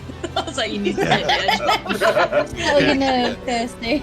just to have a corner. They're in my bag, Yeah. aren't they? Exactly. You see, Yeah. she then starts pacing around the room, not saying anything to you, but she's got her head down and you can see she's deep in thought. She starts pacing around the room, and then she goes to the window, she draws back the curtains, and there's this beautiful half circle balcony outside these French doors. She opens the French doors, and there's a fresh gust of warm wind that blows these light curtains back slightly. Her hair ruffles back slightly. And again, Violet, you know this spell very well. She casts Find Familiar, and a black raven comes and sits on the brass banister of this little balcony. I think I've got She's a like- crush. And then she sort of looks down and she's like, any moment now. And then you hear the sound of heavy plate footsteps coming up the stairs. And she's like, right on time. And the door, What do we do? again, What? the door's already bust open, and you see 8, 10, 12 guards piling.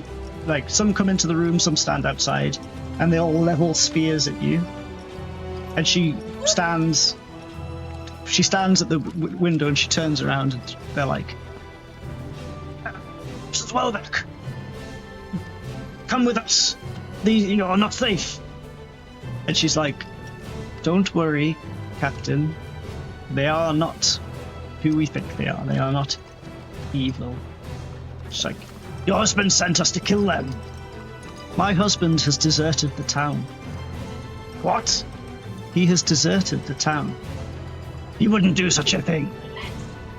I have a raven here that's just delivered a message from my husband. And she points towards the raven. No, why would he do this?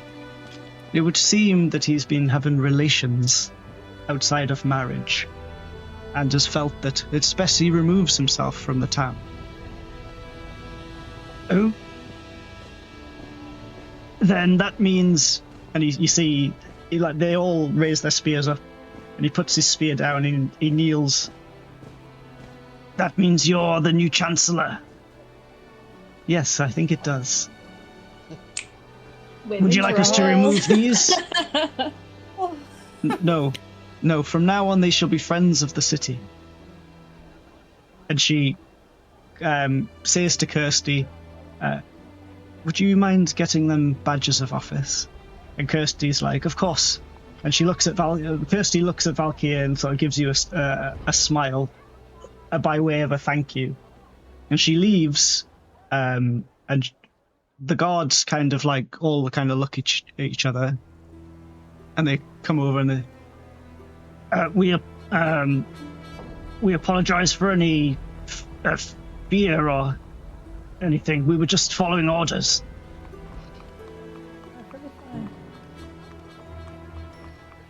I'm Captain Mark of the Town Guard.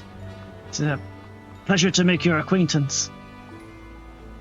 Sorry, Mark, did you say? Mark, M-A-R-K. It's nice to meet you too, Mark.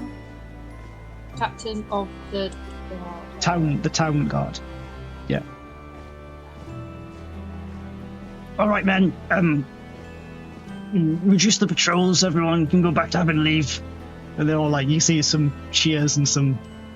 They're very. You can tell that they've been almost gearing up to be basically on duty until you guys are found. So you can see like these senses of relief, helmets come off, like brows are wiped of sweat, and they all start to like pile out. And my lady, would you like me to stay on post? And she's like, no, you may go and see your family. Leave just the regulars. Very well. And he like slams his chest and turns on his heels, marches out. As he marches out, you can see Kirsty waiting for the guards to filter past before she comes in, bearing a wooden box. And on that box is 4 what appear to look like medals, but without the ribbon.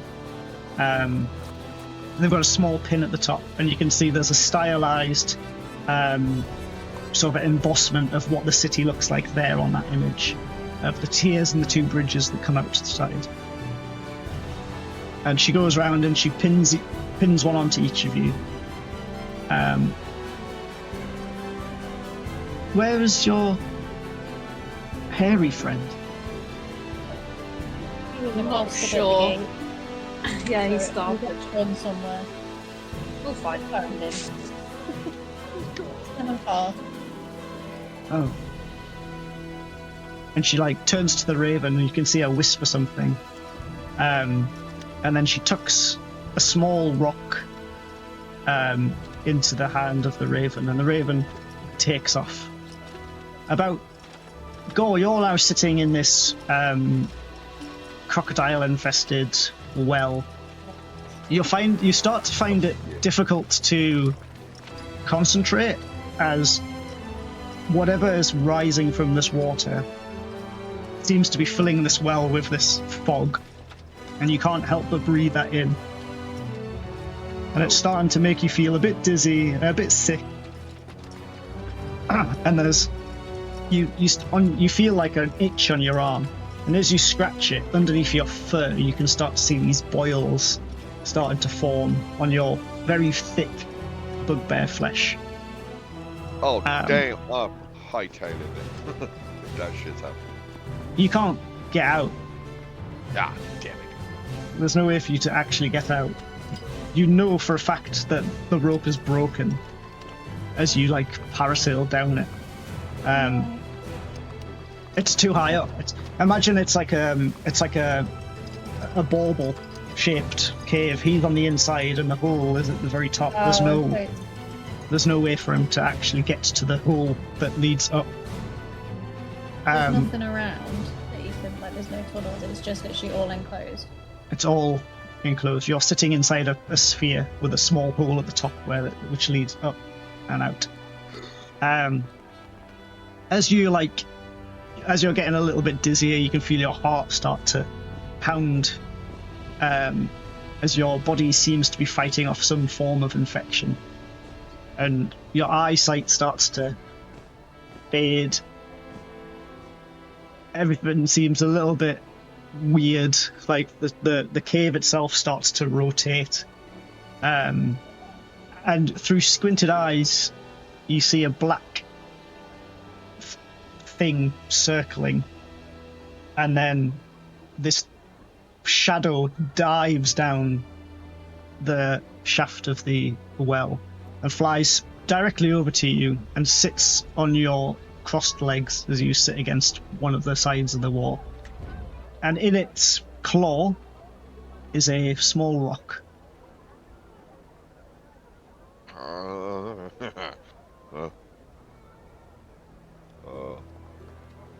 Is it just holding it, or is it trying to give it, or? It's kind of like deposited it onto your lap. Oh. What? Did the bird shit on me? Oh. Wait, no. As soon as you lift it to look at it, you feel different. You feel smaller, lighter. Your heart is going at about 4,000 beats per minute. And you see a brother next to you, looking at you through pearl black eyes and a long beak. And the pair of you take to the sky. You fly up through the shaft of the well, and your brother leads you. You can see its claws grasping behind it as if to beckon you forward. And your arms, not entirely in your control, are flapping to gain height until you get to a certain height where they outstretch. Your fur feels like feathers. And you soar above the city. You see it from 200-300 feet. And your brother leads you through a window. To the party, you see 2 ravens fly back. One stops on the brass, one hits the marble floor and skids across the floor. And as it skids, you see Gore's form start to elongate from this bird's features. And Gore, you end up lying on this marbled floor, and you see Fontaine turn and go, "Not bad for your first try."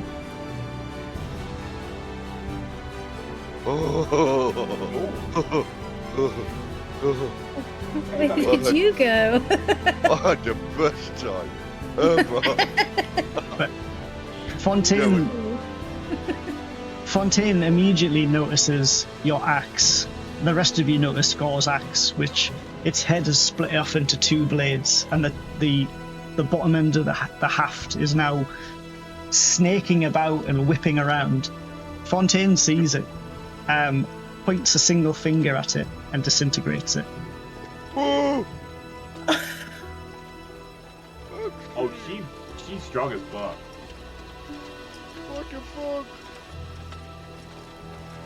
After she does that, she like staggers backwards and sits on the stool, visibly drained of any power that she had, very exhausted looking. Kirsty rushes over with a cup of tea, and you see Kirsty pull out a small vial and taps some blue powder into it, and Fontaine drinks it in 3 gulps. And you see the vigor return slightly. She's like, "How long have you been carting that demon around?"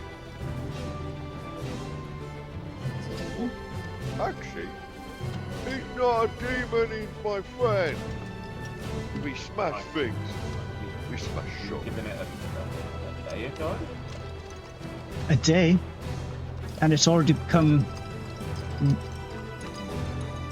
It's sentient already. What?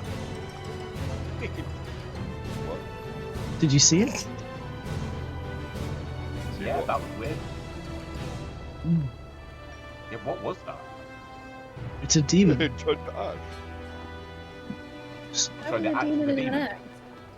It would appear that someone has trapped the soul of a demon within the axe.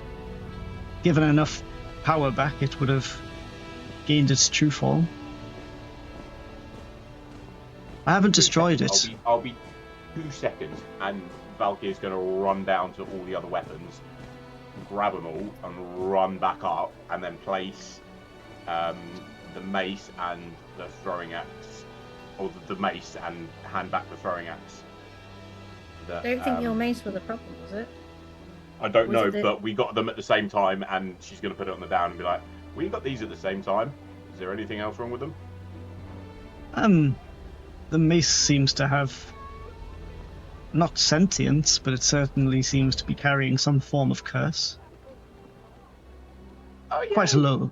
Quite a benign That's low nice. level mace. Certainly not a demon trapped in an axe.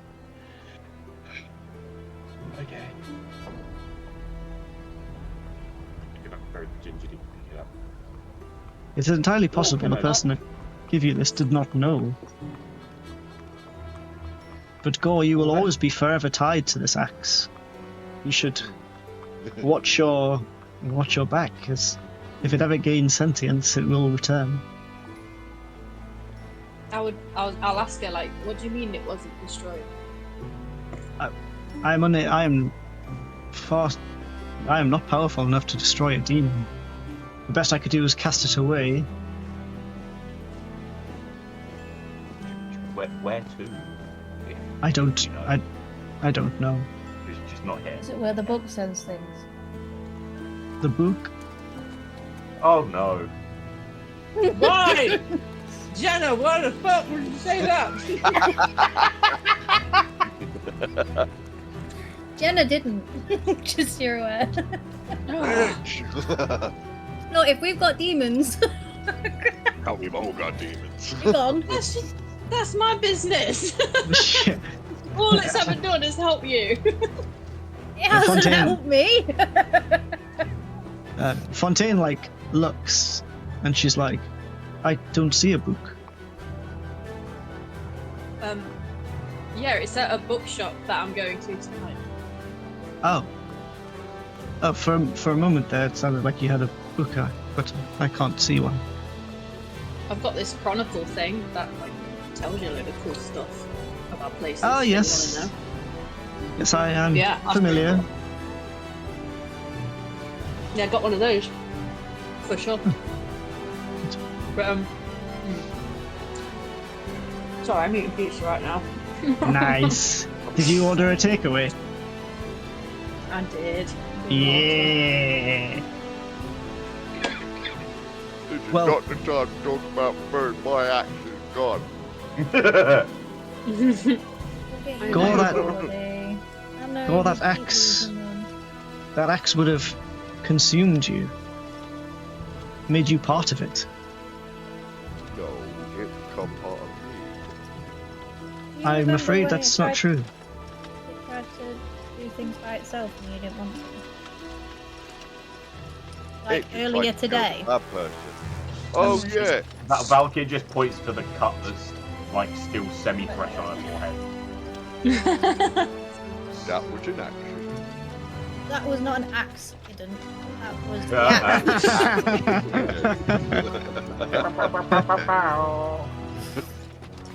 Yeah, you take psychic damage for that one. Hey.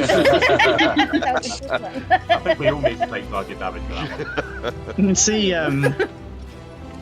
You can see, Kirsty's like looking at Gore with like this sort of. She feels sorry for Gore, and Fontaine like they look at each other, and Fontaine gives Kirsty this like nod, and Kirsty leaves the room again. About 10 minutes later, she comes in with a large, ornate battle axe, and Kirsty Ooh. like gives it to you. It's nothing.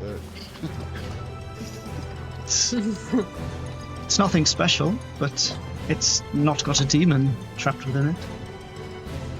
Does it smash things? It does. Good. Oh, I know. oh. But I did like the other one because that smashed things really big. I was like smashing crocodiles and things, but they had like weird pussy things, so I just chopped them in half. They're in the sewers because I jumped in a well. Yeah, when I was running Oh. away from the well. What did these crocodiles look like? Crocodile. But just normal? I said know they they had were- like weird pussy things, like Weird Oh. pussy. big flash thing. Oh. I wonder if Can you that's talk why the about water's. boils? I wonder if that's why the water has been so contaminated recently. How many Oh, did yeah. you? Well, one bit my leg because I didn't know they were in there. And then I smashed that one. I chopped his head off. And then another one ate that one. And then it went all red in the waters. And then I smashed that one. But it didn't get me that one. But then it got like lots of gas, and I started getting really coffee. And then a weird like, and I point to where the little boil was forming. Like hold the Oh. fur up. Is it still there? Yes, you can see.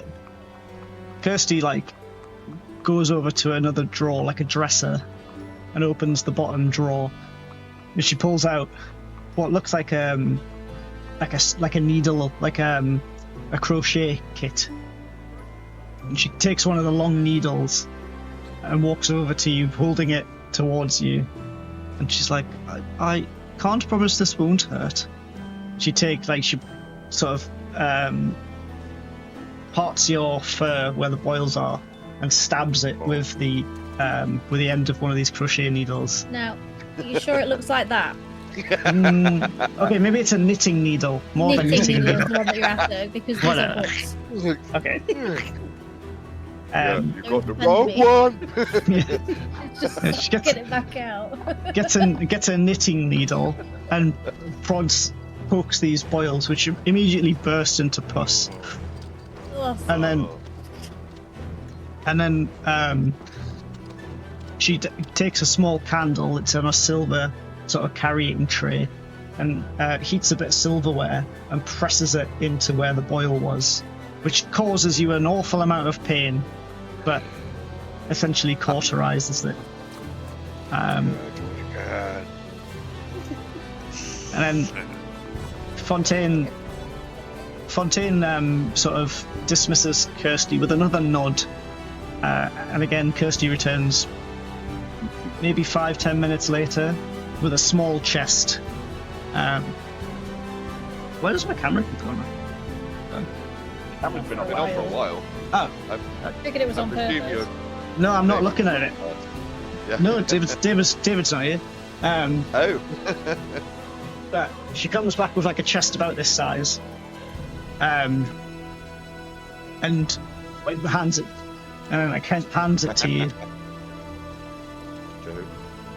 To you.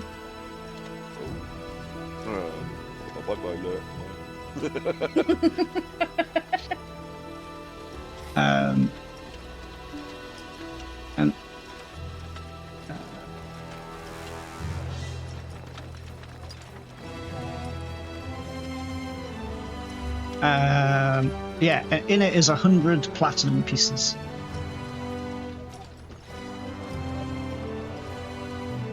Like this, take this as a token of our appreciation for helping with the infected water. Now, Okay, just give it to someone else. now that I'm the Chancellor of Trade, I have a lot of business to attend to for my absent husband. What are you going to do? Why are you here? You never told me in our initial meetings. I feel We like just come out of this conversation very quickly and discuss that because I don't know whether we want to say that or not. I feel like there's a level of trust that with our rapport that we've built that I feel like we can tell her about it. That is such a wild thing, though. The answer is no, by the way. You can't discuss this out of character. You haven't got time. She's sitting in front of you. Unless you've got Yes. unless you've got telekinesis, and then you can talk to each He other. does. Not telekinesis, telepathy. But you're not the Chancellor. We're looking for the guy that we choked. She's the Chancellor. Oh, I thought I knew what was going on. You do. It's Do I, okay. do I not know what's going on? This is the new Chancellor. Okay, Tiny. What happened to the old one? we've. Don't know. I'll tell you later. I feel like enough has happened between us that I feel like we can tell you what's going on, but it's a bit of a wild and out there thing. Okay. So we've been charged with finding a set of sigils that were used to seal away a god. About Her eyes immediately narrow, like, what? yeah, So we had the Well, same look- reaction. Don't worry. yeah, don't worry. Like millennia ago, the gods decided to seal one of their siblings away because they were going to essentially seemingly turn evil and do horrendous Yes. things. Too godlike. And they voluntarily sealed themselves away in something that was called the Hollow Star. Right. Now that seal is seeming to be disintegrating and being worn away. We were charged with finding the original sigils that you used to seal the Hollow Star and reform it to reignite that seal. We have found one, and we have been informed and that we know one other is at the Golden Plateau, the Sun Plateau, here in this city. That is why we're here, to get that sigil and get one step closer to resealing the Hollow Stone. Right. Yeah. Hence why we need access to the Sun Plateau to be able to get that sigil. And you firmly believe there's a sigil here? We know for a fact there is one here. Do you know what it is? No. We'll know it when we see it. And do you know what it looks like? No. Right. Yeah. It's not helpful. We're aware. We just know it's here. We're aware we don't have a lot of information, but that is the information that we have, and we have told you everything. And also, I have a theory that maybe it's the Northeast. There is that possibility as well that it is the reason. It's not where it's supposed to be. Yeah, so if we can get it out, it'll also save us. That's my hope. That is a working. And do you know where it is kept? On the Sun Plateau. I have a way of finding its exact location. We just need to be on the Sun Plateau to actually narrow it down more. Get as close to as we can. Yeah. Right. But do you know which building it's in?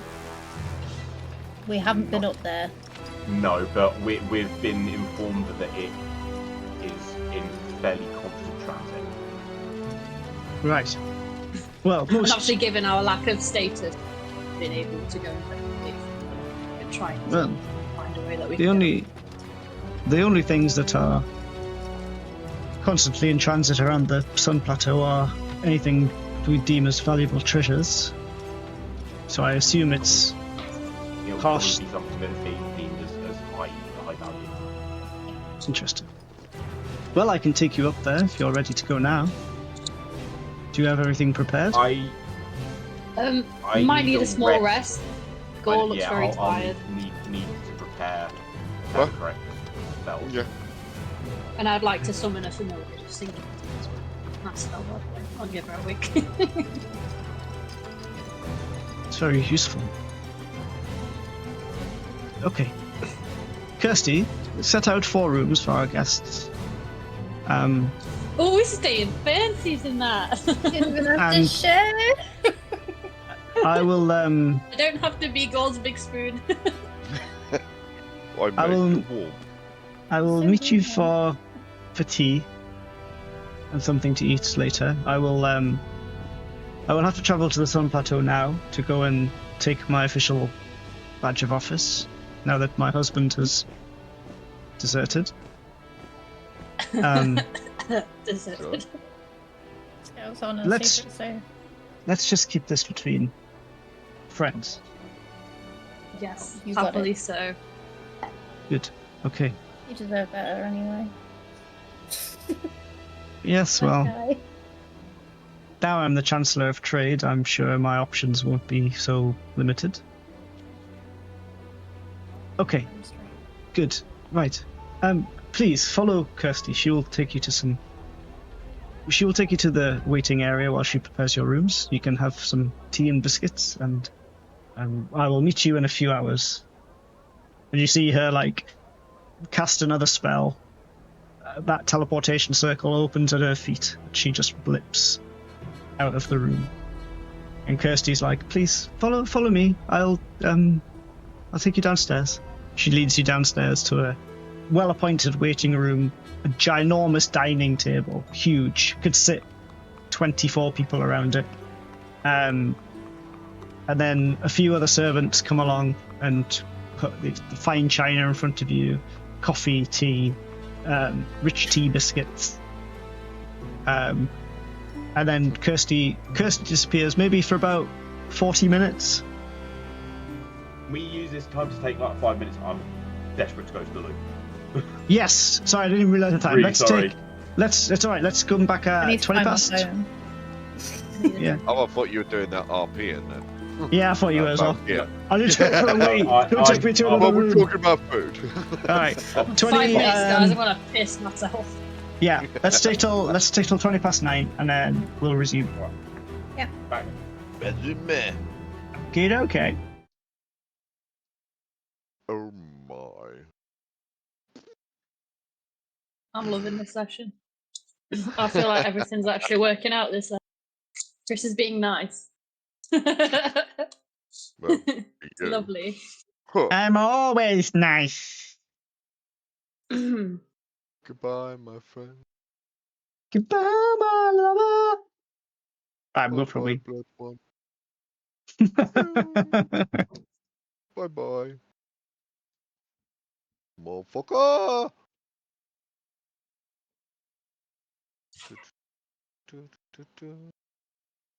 Delete.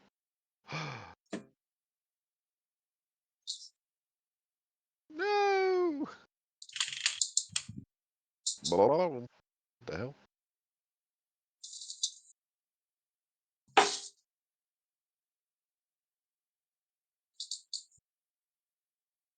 Boobity-boo. Where's the bun gone, eh? Where's the bunny gone? Is he under my bed? Pino? Where are you? Hiding. He's under my bed having a little sleepy, getting all my clothes covered in white stuff. Yeah. Which is typical because, like, I wear nothing but black, so. You can't even tell it's there. Oh dear. Oh.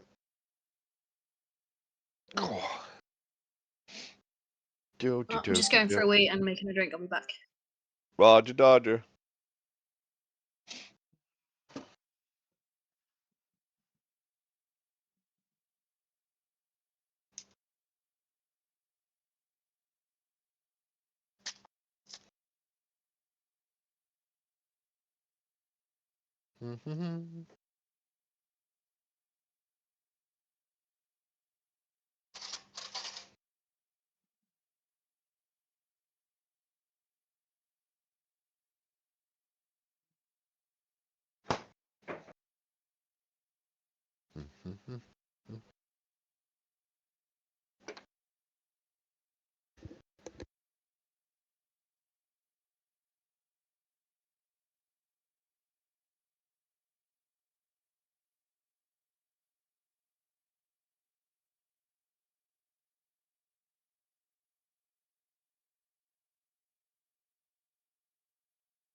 Okay, I'm back.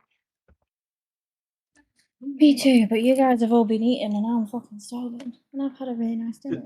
Go get a snack. I've got none. My food shopper's not coming until bloody, like, Sunday? Yeah. You got I no got like no crisps snacks. or anything? I have 2 kids. Do you Ah. think I have any snacks? I normally get myself some on a Friday, to be fair, but I did not leave the house today. Fair. As I was telling Carl earlier, I've rotted all day on the sofa reading Nice. books. That's So, a great day. I've been at work for 6 days solid. Like, Yeah. I'm tired. And now I'm Yeah, off for man. 5 days. Yeah. So I'm taking Love that. it. 100%. Fucking you do you, boo. I am doing me. But now I'm fucking hungry. Swings and roundabouts. Yeah, over them all. Fucking fuming. Mate, this session's been fucking wild. I don't know whether I'm coming or going. Like, I feel like in my head I am can predict shook. some things, but this one is just there. Like, she just whipped it out and was like, "Fuck you, guys!" Outright shook. Oh my god! She just Girl crush. fucking Popped double him. tapped a motherfucker. Oh, that was hot. I don't care if she's like grandma age. That was hot. How old is she, Chris? Like early 50s. Still fucking hot. That's a We love reasonable We love a age. cougar. That's a reasonable age. Sugar mummy to the rescue. Reasonable. Yes, that's the word we're going for. Oh, you have Right. such good characters, Chris. Just saying. Thanks. Honestly, we chose the right character to like stand. Yeah. Like Fontaine for the win. Give me a bit of Fontaine. So, after about 20 minutes, what the hell happened there, Violet? Are you okay? No, I've tried some. I bought hot honey sauce from Domino's. It's fucking hot. Say hot honey. Yeah, but I didn't that think was it'd be that not what fucking came hot. through. Oh, it's got... No, but there's like sweet chili. I can handle that. So you think, oh, it's going to be hot honey, like it's going to be a sweet chili-esque thing. But no, it's and my tea's too hot to drink. Really Some struggling. sugar daddy desserts. Wait, is that your pitch for a team name? Or is that just you found that funny? Sugar daddy desserts. What they got?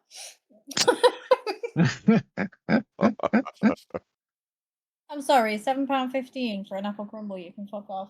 2 seconds, I'm just getting a seed ready. Does it come with a sugar daddy to feed What, it you? What, the scene?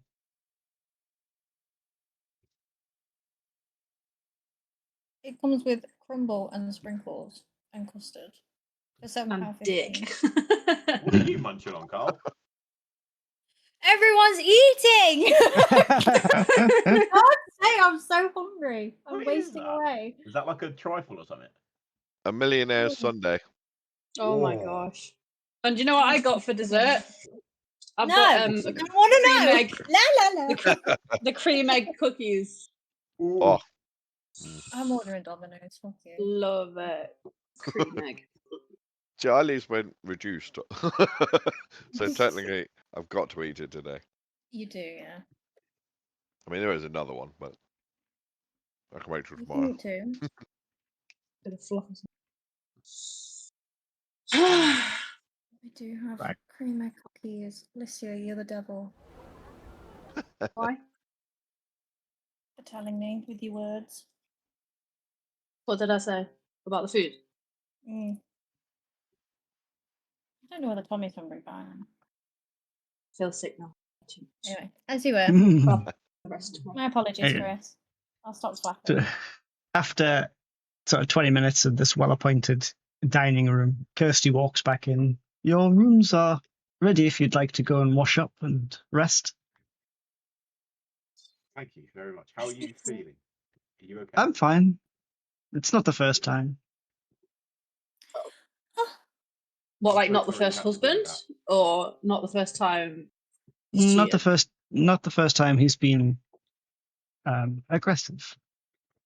Oh, so we I'm deserve sorry that you had then. to deal with that. Bravo. Oh, he deserved it anyway, but yeah, Yes, well, I don't want to Is talk about Kirsty it. okay? No worries. Yeah. I mean, deserve what? Thank you Nothing very much. happened. We don't know where he went. Exactly. He deserted. Anyway, please follow me, and she sort of leads you out of the room, back up those stairs, but further down that corridor. And there's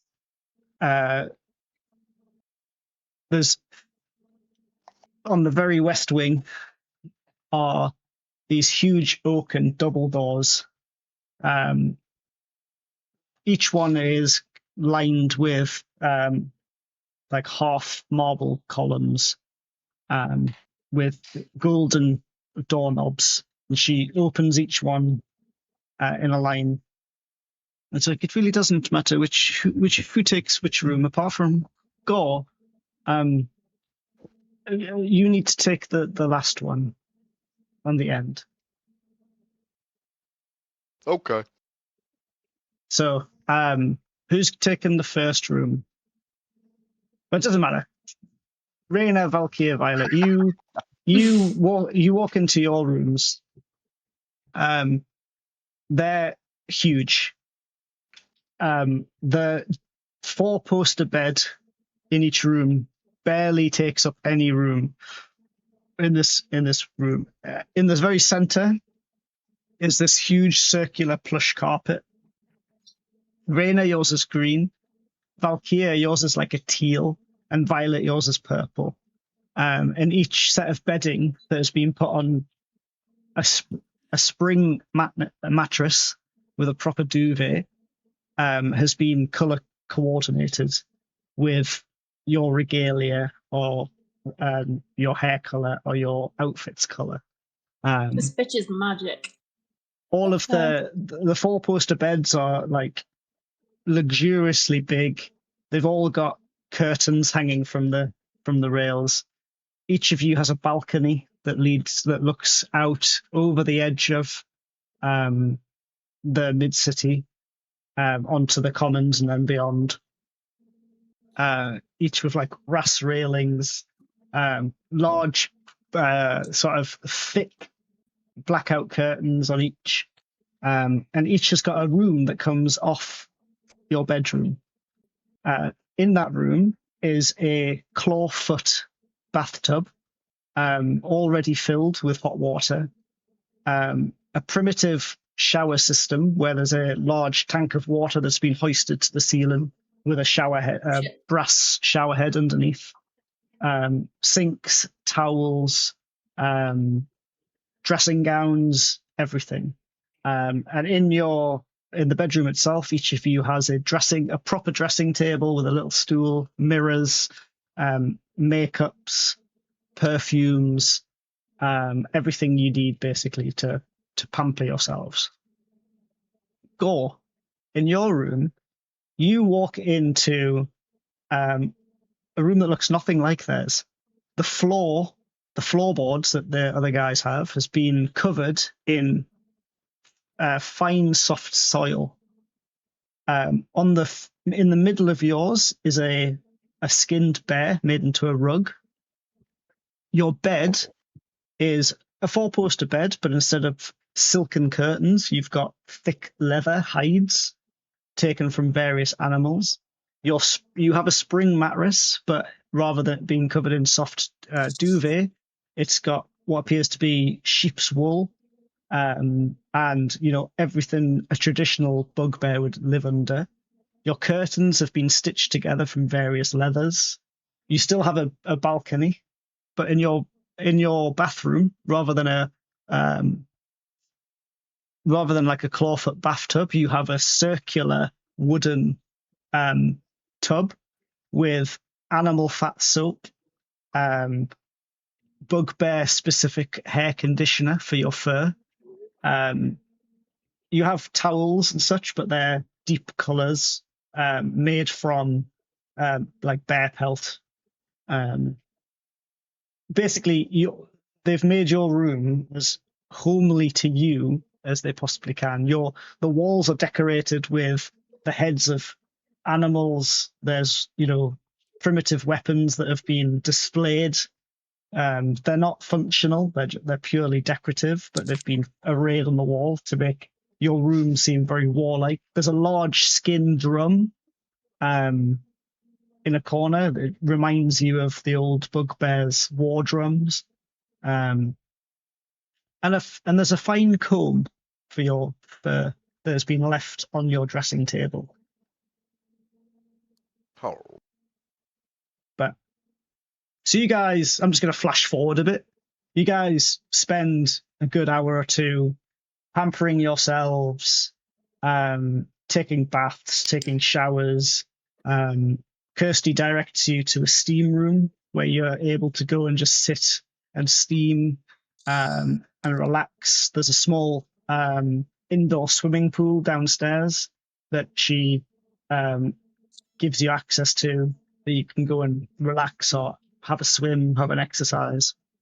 And a few hours later, she comes round and she's like, dinner will be in about half an hour.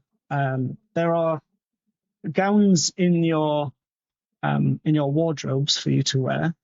And sure enough, in your wardrobe, there is a huge selection of different dresses, outfits, etc. Gore, in yours, is a very ornate loincloth with a sash that comes over your shoulder.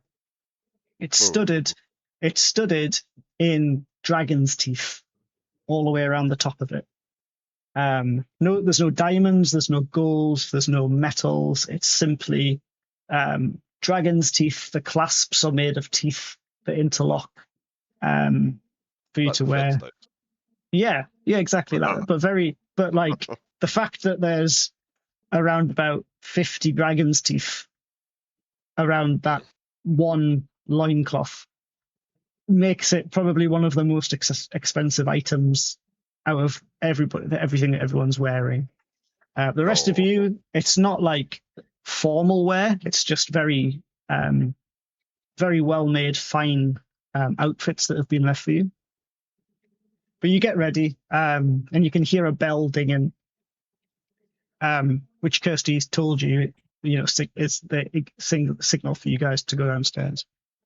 As you go downstairs, you walk back into that huge dining room, and sitting at the head of the table is Fontaine in a velvet red dress with this very heavy, ornate-looking mayoral sort of I don't know what you call it, a collar, I guess. Very similar. Like the big thick chain necklace. Yeah. Very similar to what you saw Marcel wearing, but a bit thinner, a bit more feminine looking. And she sits there quite regally looking. Across one side of the table, you can see there's various other people who are dressed very nicely. You can see there's one other person wearing that sort of heavy chain around his neck. And there's 4 empty seats on the right-hand side of the table for you. You all go and take your seats. Shortly after you take your seats, a selection of starters are brought out, salmons, like prawn crackers, little hors d'oeuvres, fill the entire place. The servants go around with bottles of wine, top up your glasses for you. And they get all the cats are here to like showing off the bum hole. Yeah, nice ass, cat. That's not for free. You can't do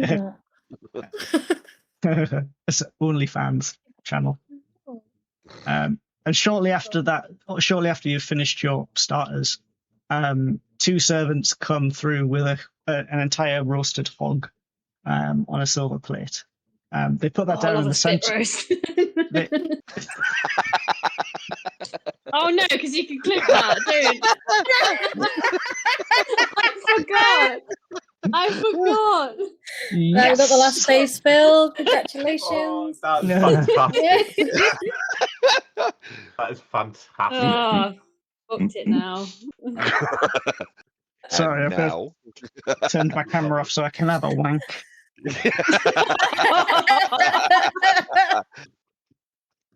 Clip Hang that, on. clip that for me, please, Carl. I need to use that later. No. Put your camera back on. As you That's point. Yeah, it's a bit suspicious. Christ. But yeah, they bring out this entire roasted hog, place that in the center of the table, surrounded by vegetables, like gravy boats, what appear to be puddings from a far and distant place called Yorkshire. Gore, you get one of the servants wheels over a brass cart next to you, parks it right next to you, and on there is a skinned and cooked rabbit. There is on the very top of it How seems to dare be you? How dare you say that in my presence? on the top seems Is to that be a because you roasted chewed through a cable? fawn. Basically, you've got like a selection of meats, raw, like some raw, some cooked, depending on what kind of meat it was. Specially selected for a goblinoid as yourself. So as you're eating, the man who's wearing the heavy chain sort of watches Gore with like quiet disgust, but then looks over to you and says, new members of the city, I see. And he points towards your little badges, your badges of office. Yep. Aye. That's And, today. Aye, son.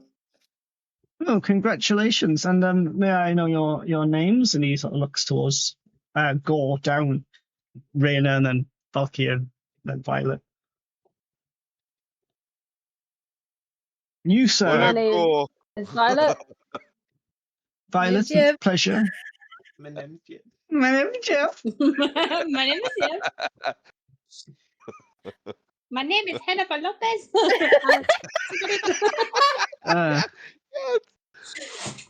Pleasure. A pleasure to meet you all. You too. Likewise. Yes, well, I am quite a nice person to know. And he sort of gives a curt smile. He's got long, like, white hair that's brushed back, very neatly kept. Seems to have some sort of product in it to keep it back. Oh, it's one of them. Yes, well, I'm just here. I'm just here to celebrate the new Chancellor of Trade. She's a mighty fine woman. It's a shame about her husband. I always thought he was a bit, how should we say, wrong. I didn't believe he would desert the city in its time of need, but that's much. That's fine. We've lost one seedy guy, and you've gained 4, 2, 3, 4, 4 better. Yes, and Gore's really rubbing off on me. And will you be providing your services to me in the city?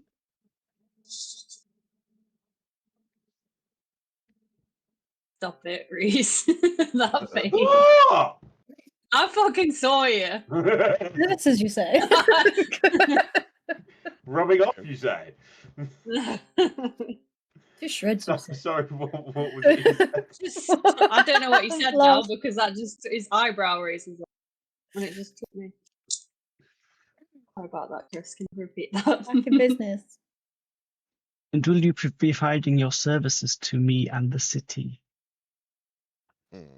I'm sure we can come to some arrangement, yes. It's not an arrangement. You have badges of office now. It's implied. That's what I mean, yes. Oh, good. Tucks back into his food. And you can see Fontaine like looks at you like through the side of her eyes, like.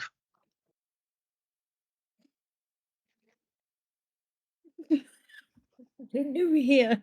Violet, you get a sharp pang in your head, and you hear Fontaine's voice That's the Grand Chancellor. Okay. Yeah, And I'll services, just like yeah. look at her and giggle. I'm assuming, can she hear my thoughts back, or is it just Yeah. She's like, there's a link now. You can feel a physical link. Okay, okay. So he like runs the place then. Yes. There is no more important man than the Grand Chancellor. Just write that. Forgot what you said last, so I got completely taken away. Basically, he asked, like, can you expect your services to him and the city? Yeah, you can. He's got it. Yes, and we hope to get to the bottom of, all of these earthquake things. Just trying to get the city back. He like raises his napkin, dabs his lips. And do you have a theory? I'd be most interested to hear it. Yeah. Am I hearing anything from Fontaine to say not to say it, or? Nope. She's deep in discussion with the others around her table at the moment. Didn't she say to keep it between us, or is that just about? No, I think that was just about the husband. That's just about the I husband. still don't think that's like dinner talk. But not 100% yet. But now that we can sort of explore the area a bit more with our new status, we're hoping that we'll actually get some. I see. Well, if you need any resources, I'd be happy to assist where I can. Thank you very much. Well, enjoy your dinner. He tucks in. Polite conversation takes place for about an hour. Pudding is served. Sticky toffee pudding all round. Oh, spiffy puffy pudding. Did you say spiffy toffee pudding? It's spiffy puffy pudding. Spiffy puffy pudding. Spiffy. It's what I always call it. I can't even fucking say that. Spiffy toffee pudding. Whatever. Followed by like more wine, very fine vintage wine, and at the very end, when the servants have come and cleared the table, Fontaine stands up at the end of the table. You can see holstered the flintlock pistol that she used as the murder weapon. And she walks over to surrounding you are all of these fine cabinets with glass fronts, which have like you can see the crisscross of metal reinforcement behind them. And behind it's like all of this fine crystal glassware. She goes up to one, she waves a hand over the front of it, and you can hear an audible click. And everyone's like, you four seem to be the only one, well, maybe not Gore maybe still eating, but the three of you definitely like are the only ones really watching Fontaine. The rest are talking amongst yourselves. It's kind of turned to like semi-drunken business talk. There's no, it seems to be more of like a business atmosphere rather than a social. But Fontaine you hear this audible click as she waves a hand over the front of this cabinet, and it opens out, and there's like a shelf with loads of glassware. Then there seems to be like a drawer, and then more like glassware underneath. The front of the drawer like comes down, and there is a blue bottle laying on its side, tucked in here, or what appears to be here. And she like pulls this bottle out. She walks back over to her at the head of the table, and she starts dinging on a glass. And she's like, I'd like to raise a toast to our 4 newest members of who hold the office of the city. Most of you don't know this, but the 4 of them, through a chance encounter, saved my life from some brigands. And for that, I shall be forever grateful. And everyone's like, "Hooray!" There's like, one of them starts a hip hip hooray. Fontaine doesn't seem to like, she doesn't participate in it, but she's trying to hold herself in some sort of esteem. She's like, I would like to open this bottle of wine that's been in my family for 27 generations. I always said that I would either open it just before I died or on a special occasion. And since I don't think my death should be celebrated with wine, I think this is a suitable occasion to do so. For if it was not for these four, I would be dead and unable to drink it anyway. And so I have had a change of heart and wish to do things now rather than waiting. She hands it over to one of the servants, who's like wraps it in a white sort of serving towel, and they walk around. And what you notice is that the bottle doesn't seem to depreciate as it pours. There's about 20 to 26 people around this table, and each one gets a full glass of this deep crimson red liquid that comes out. And the servant takes it back to Fontaine. She puts the cork in it, and then goes back over and puts it back into the cabinet, locks it. She goes back and she raises her glass. And she turns to you and she's like, "To the four of you, without which I would not be here, I salute you." And everyone stands up and pulls their glasses up. What do you do? And I'll be like, and also to your new word, job position. The word for it. Position, title, appointment. Appointment, yeah. And Yeah. to you for your new appointment. And that stirs another like hip hip hooray, and everyone like starts to sip this wine. And it is unbelievably nice. It is the finest taste you've ever had. It doesn't seem to be getting you drunk. It doesn't seem to have any sort of acidic taste to it. It is just purely. What's the point of not getting drunk? You're already Off of pretty wine. tipsy. Good wine. But it is the finest wine. After you finish the glass, however, it's like the fresh air ninja has like hit you, and you all feel this like delayed onset of being plastered. Everyone starts like chatting and slapping backs, and it starts. The business talk turns back into social. There's like people taking the mick out of each other, people taking out the taking the mick out of the Grand Chancellor. It's like no holds barred, but it's all like in good jest, and everybody's having a good time. About an hour or two after that, people have broke out into different rooms. There's like one room that just seems to be like a snug. There's like sofas arranged around a large fireplace. You can see there's people chatting in there. You can see Fontaine talking to other chancellors about her proposals for increasing trade. There's no mention of increasing trades to the slums or anything like that. It's more, how do we make the city more profitable in order to expand it?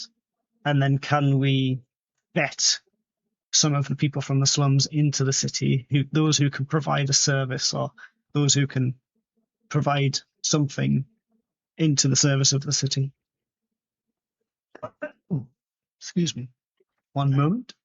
Need to lubricate the old throat. At some point when people start to sound clip off, put that down in the center. Is gonna head up to Violet and just start blabbing a little bit and profusely apologizing for what happened in the crypt, and just I'm sorry for what happened. I got overzealous and I reacted badly, and that's on me and not you. And I see how rigid my thinking was, having gone through. And she kind of flexes her hand. I just never be afraid to be yourself. Ever. Oh, thank you for that. It means a lot to me. And I'm sorry that I tried to snuff that out. And if you wanted, I could maybe try and teach you a little something of what I know. That would be amazing, and I can try and teach you anything that you want to know from me as well, and share. Thank you. And try and get you a little bit closer to the healing that you wanted. Yes, that would be very nice, actually. And then she's Oh gonna... shit, my book club, and I was just all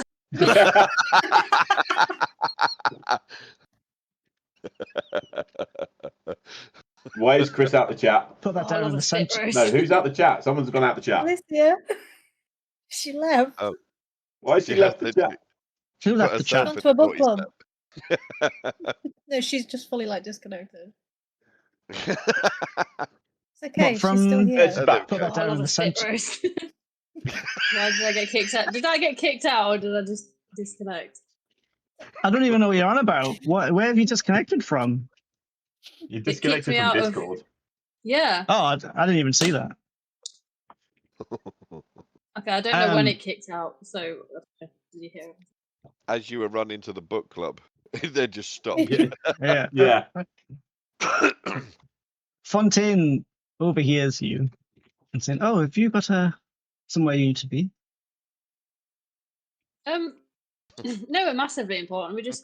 We got invited to a book club, but no. We didn't. We It's didn't. what it You is. did. Oh well. Well, I've invited you guys too. We weren't allowed. I don't read. We didn't. Oh. You can't read. We didn't read. Yeah, but you can listen. Well, the dinner no is over. fingers. You're more than welcome to leave. You don't need to stay. Okay. You're more than- Yeah, I'll your think about room's- it. I'm kind of having a good time. Very well. You're working So- rubbish anyway. By this time, it's either you decide you're just going to stay, chat to people, and then go to bed, or you can leave and try and get to Scribe Ven's shop for the book club. Mm-hmm. Bear in mind, we are half plastered at this point as well. Yep. Yeah. You're Yeah. pretty tipsy. I think Yeah. Gord's going to go to bed because he might Raina's actually going not to be bed. tired for once. Oh, you'll definitely Uh, get rid of your exhaustion if you sleep in that bed. Yeah, And he's Valkyrie really is going upset. to It's, well, head back to her room. Oh, Okay. yeah. No, but I want to know what happens. go. I might go investigate tomorrow just to see if anyone's needed. Okay. You, as the night dwindles, people start leaving. You can see carriages, these huge horse and cart, like these horse-drawn carriages, sort of pull up in front, and you can see the Grand Chancellor gets in. You can tell which one's his because it's flanked by horsemen, and it gallops off with small candles burning and lanterns hanging from the sides of it. Nearly everybody who leaves in a carriage of some description. And Fontaine, you can see Fontaine, sort of as you walk to your rooms at the top. You walk past what appears to be a study. You can see Fontaine like slumped back in a chair behind a huge oak desk. She's very tiny in it. It's obviously, it was her husband's, so like it wasn't made for her, but she's sitting behind it. She's got piles of scrolls and books in front of her. And you can see, as you walk past, you can see Kirsty standing on the inside of the door against the wall saying, "My lady, you need to rest. You'll be no use to anybody." She's like, I need to pick up where my husband left off and sort out all of this. And you basically hear this little conversation go on as you walk past. But you all go to bed. You, as soon as you like, you find on the end of your bed, pajamas have been left for you. really like brushed cotton, really soft, pleasant, like night wear to wear. Gore, you've got a sweet pair of boxer shorts that have been left for you, like loose fitting shorts. Nope. Nothing. Just and you swinging in the wind. but you all like peel back these heavy duvets and you slide in to warmth. You can see that Kirsty has left what appears to be primitive large hot water bottles underneath the covers so that when you get in it's warm. Love Kirsty. And your heads hit these pillows and the pillow sort of envelops around your head. Gore, you lift up these heavy leather and skin sheets and climb in, and you return back to the days when you were a baby bugbear and your mother used to wrap you up in a dead animal's skin. And you all fall asleep until you all have a rather strange dream. Oh no! Do you know what, Not another one. Not another one. do you know in Stranger Things when Eleven's looking for somebody and it's all black? Yeah. Yeah. That's the kind of scene that you're in. You all appear, and then individually at first, you're all standing in this black space, and as you like look left and right, you're like, oh, Violet's there. Oh, Valkyria's there. Oh, Gore's there. Oh, Raina's there. And you all realise that you're kind of in the same dream. And you can talk to each other, and it's very strange. And as you look around, there's nothing but black. But as you like look around again, there's an object quite far away. Oh. What do you Oh, is that it? Okay, we're gonna what do you do? Go I towards feel it. like it. Okay. Why go are you towards running? the light. As you walk forwards, again, exactly like Stranger Things, the floor's like water. Very, very, very, very thin water, but it leaves puddles behind you as you sort of stroll forward. Strangely enough, it doesn't get you wet, so you don't feel any moisture from it. But as you get closer, you see that the thing in front of you is a stall. And it looks like that.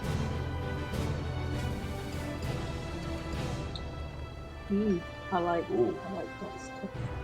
All of it. And What are you And s- buying? Not And- answering what the bottom one is. and standing beside it is this figure.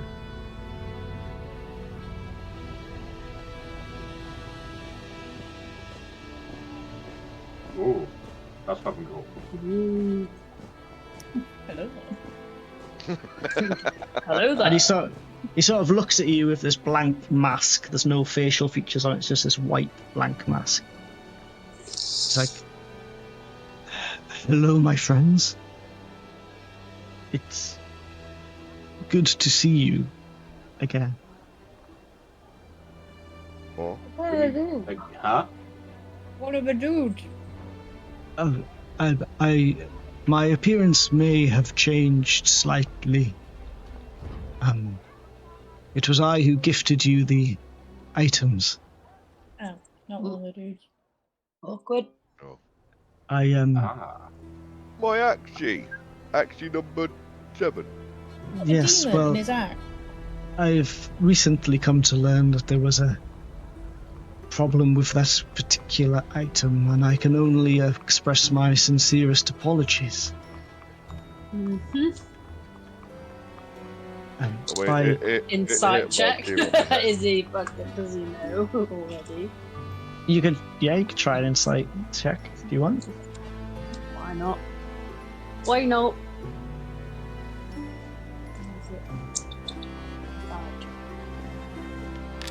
That's some cool looking shit. Ooh, 22.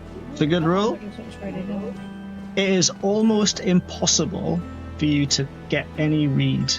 You don't know whether it's because you're not sure if this is real, whether you're in a dream, or whether it's him himself, but his voice and his mannerisms, the physical things you can see, tend to point that he is actually sincere. I believe it. But by way of apologies, I would like to offer you some more from my collection. Please be aware that I have thoroughly vetted these items. That is extremely generous. Can I ask why you're helping us? I believe that you will come to make the correct decisions in your mission. And it is for that reason I wish to help you. You have good souls. Souls that I wish not to see led astray.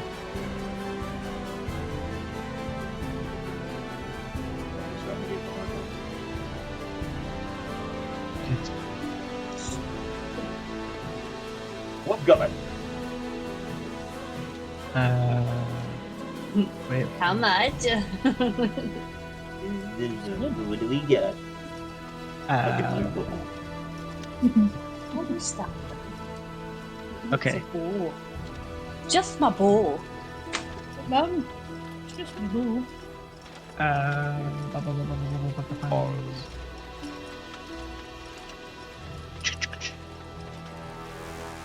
Valkyr, please step forward.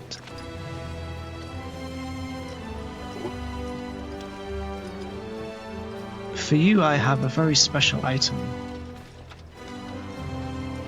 And he passes, he, without touching it, lifts a shield from the stall and it slowly drifts towards you. I'll put these in Discord so you've got a copy of them. This one looks like that.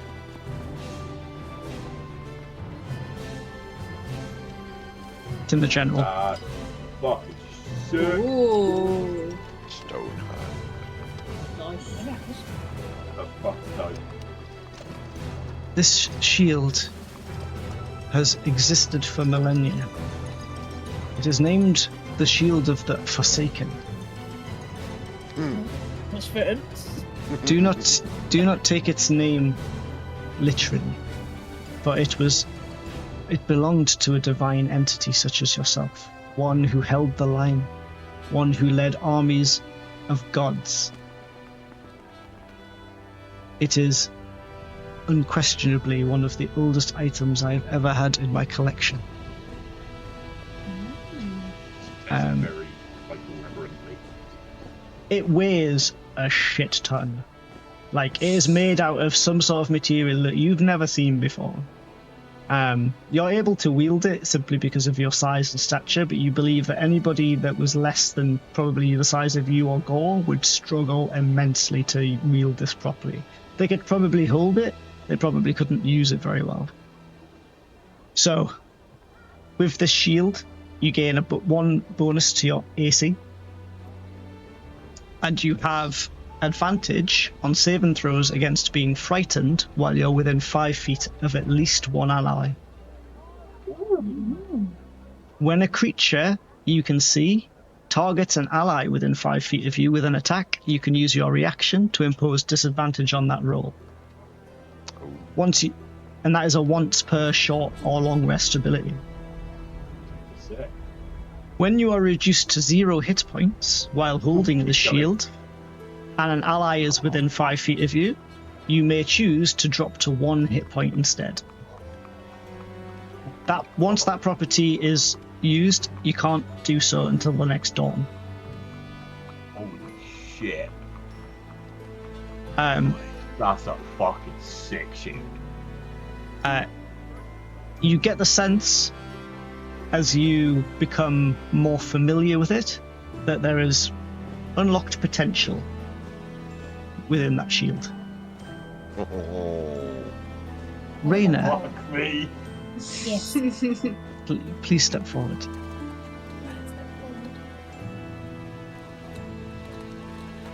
He doesn't lift anything from the stall. He waves his hand, and a set of armor disappears from the stall and appears on you. It looks like this. Oh, the pretty careful like this. Yay! That's what I was looking at in the picture. I was like, that's amazing. I want to make that. I'm gonna try and make that real life. This is named the Whisper Wave Studded Leather. It was made for elven nobility centuries ago. Unfortunately, while this armor survived, the wearer perished. But it made its way into my collection, and now I give it to you. So it's a suit of dark forest green leather, worked to a near velvet matte finish. It almost pulls in light, almost sucks it in, rather than giving any sort of reflection out.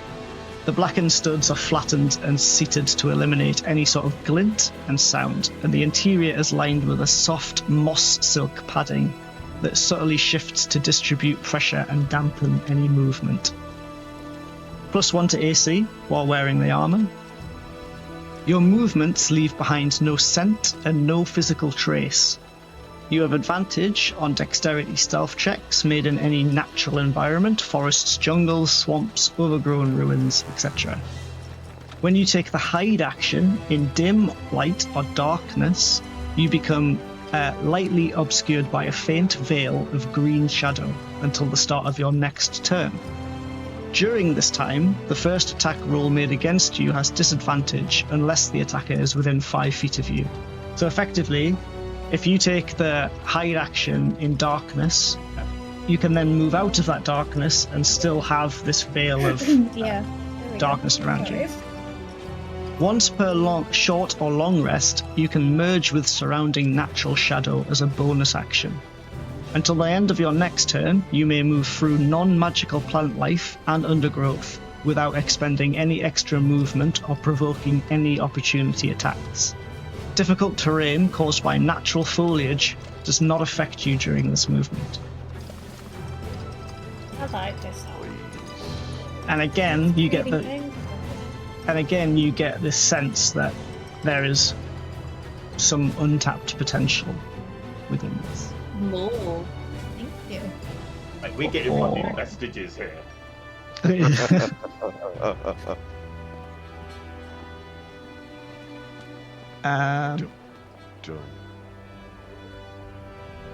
is where Violet gets a cat.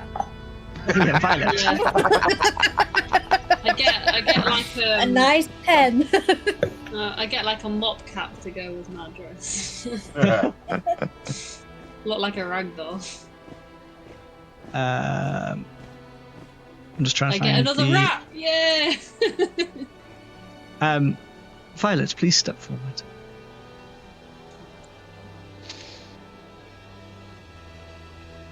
You are still learning the ways of magic, and I hope that this item will assist you.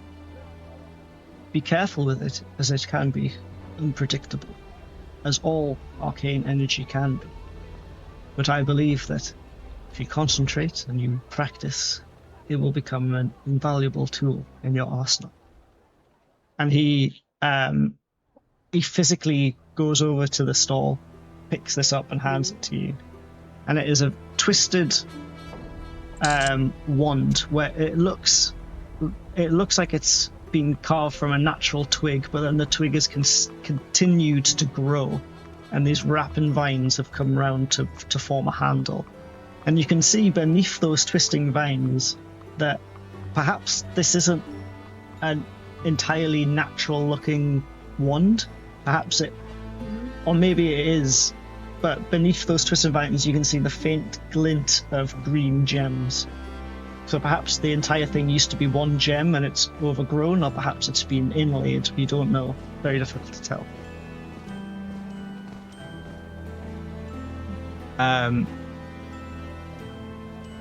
So, this is the Wand of the Wild.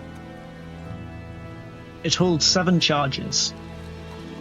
While holding it, you can expend 1 charge as an action to unleash unstable arcane energy. When you do, you roll a d100 and resolve the result using the Wild Magic Surge table from the Wild Magic Sorcerer's Wild Magic Surge feature. That's a If the s- mouthful and a half. Well It is. done. Wild magic. Thank you. Well done. Thank you. If the surge requires a spell attack roll, saving throw, or spellcasting modifier, you use your own spellcasting ability for that. You can expend additional charges when activating the wand. For each extra charge spent beyond the first, roll an additional time on the Wild Magic Surge table and resolve each result in the order rolled. The wand regains 1d6 plus 1 expended charges daily at dawn. If you expend the wand's last charge, roll a d20. On a 1, the wand violently destabilizes and is destroyed. It also it does some damage as it explodes, but if you ever get to that point, we can go over that.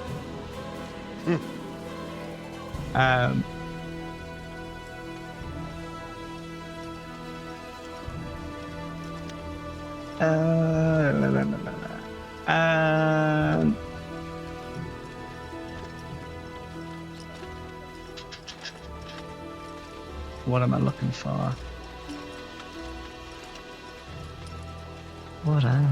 Don't worry, Gore.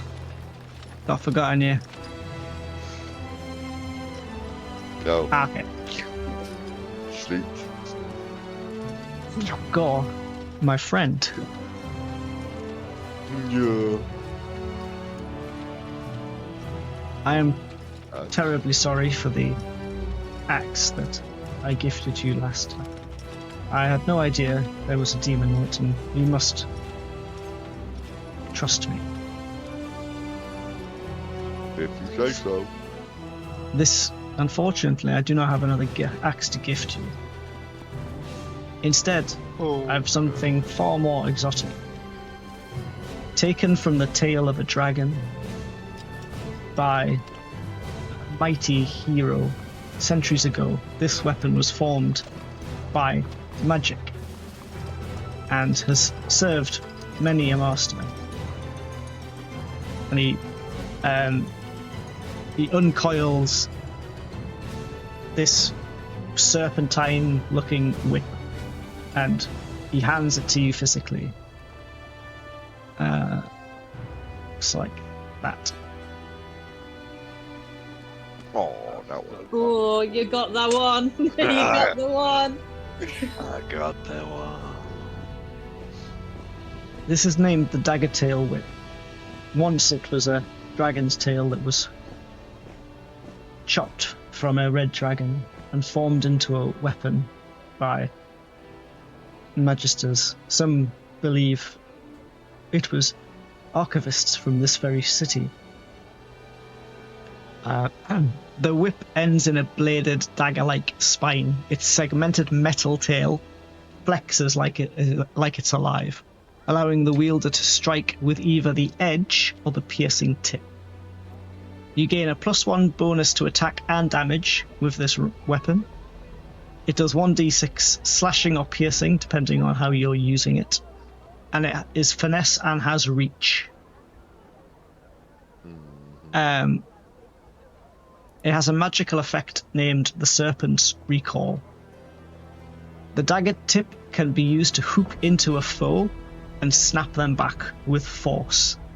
Once per turn, when you hit a creature, you can force it to make a strength saving throw, which is the 8 plus your proficiency bonus plus your dex modifier. On a failure, you can pull the creature up to 10 feet straight towards you. If the creature ends this movement within 5 feet of you, it takes an extra 1d4 of damage of the same type as the triggering attack. You can use this feature a number of times equal to your proficiency bonus per long rest.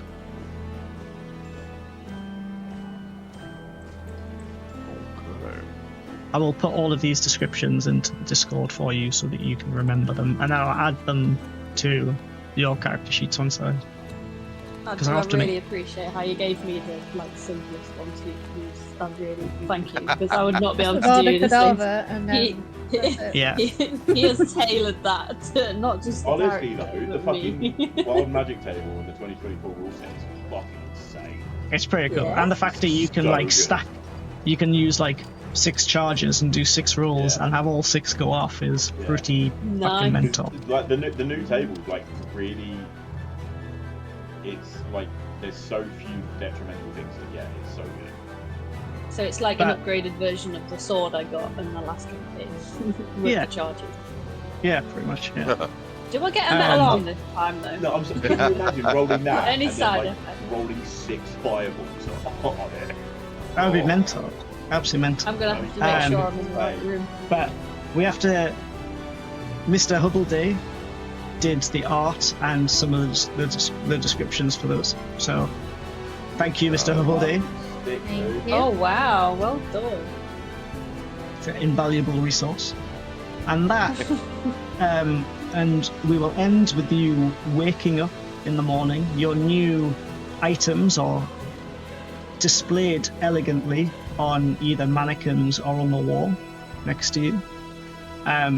Gore, your exhaustion is gone. Good! And we'll end with you guys downstairs having a luxurious breakfast with Fontaine before she turns to you and says, well, shall we go to the Sun Plateau? And that's where we finish. That was a fucking dope session. It was. That I was felt like we fucking did awesome. so much. We got so far. That was a lot, yeah. It's just, It was like an info build. dump. It's like a build up and then a crescendo. Can I just say though, on my little Yeah. notepad, find Farm Girl Gretty 19. Don't ask about the 19, I don't know where it came from.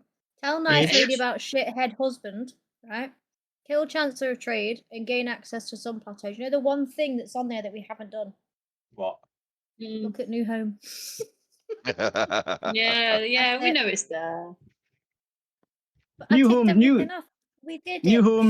New Home is like about a week on horseback away from you. Oh, it if is. you but were- It's on my list, If you weren't to teleport. and it's staying there. Okay. Good. That was fucking sick. It's always good to have a to-do list and you remember what you're actually fucking doing. Exactly. Where's the fun in Dandy that? dandy.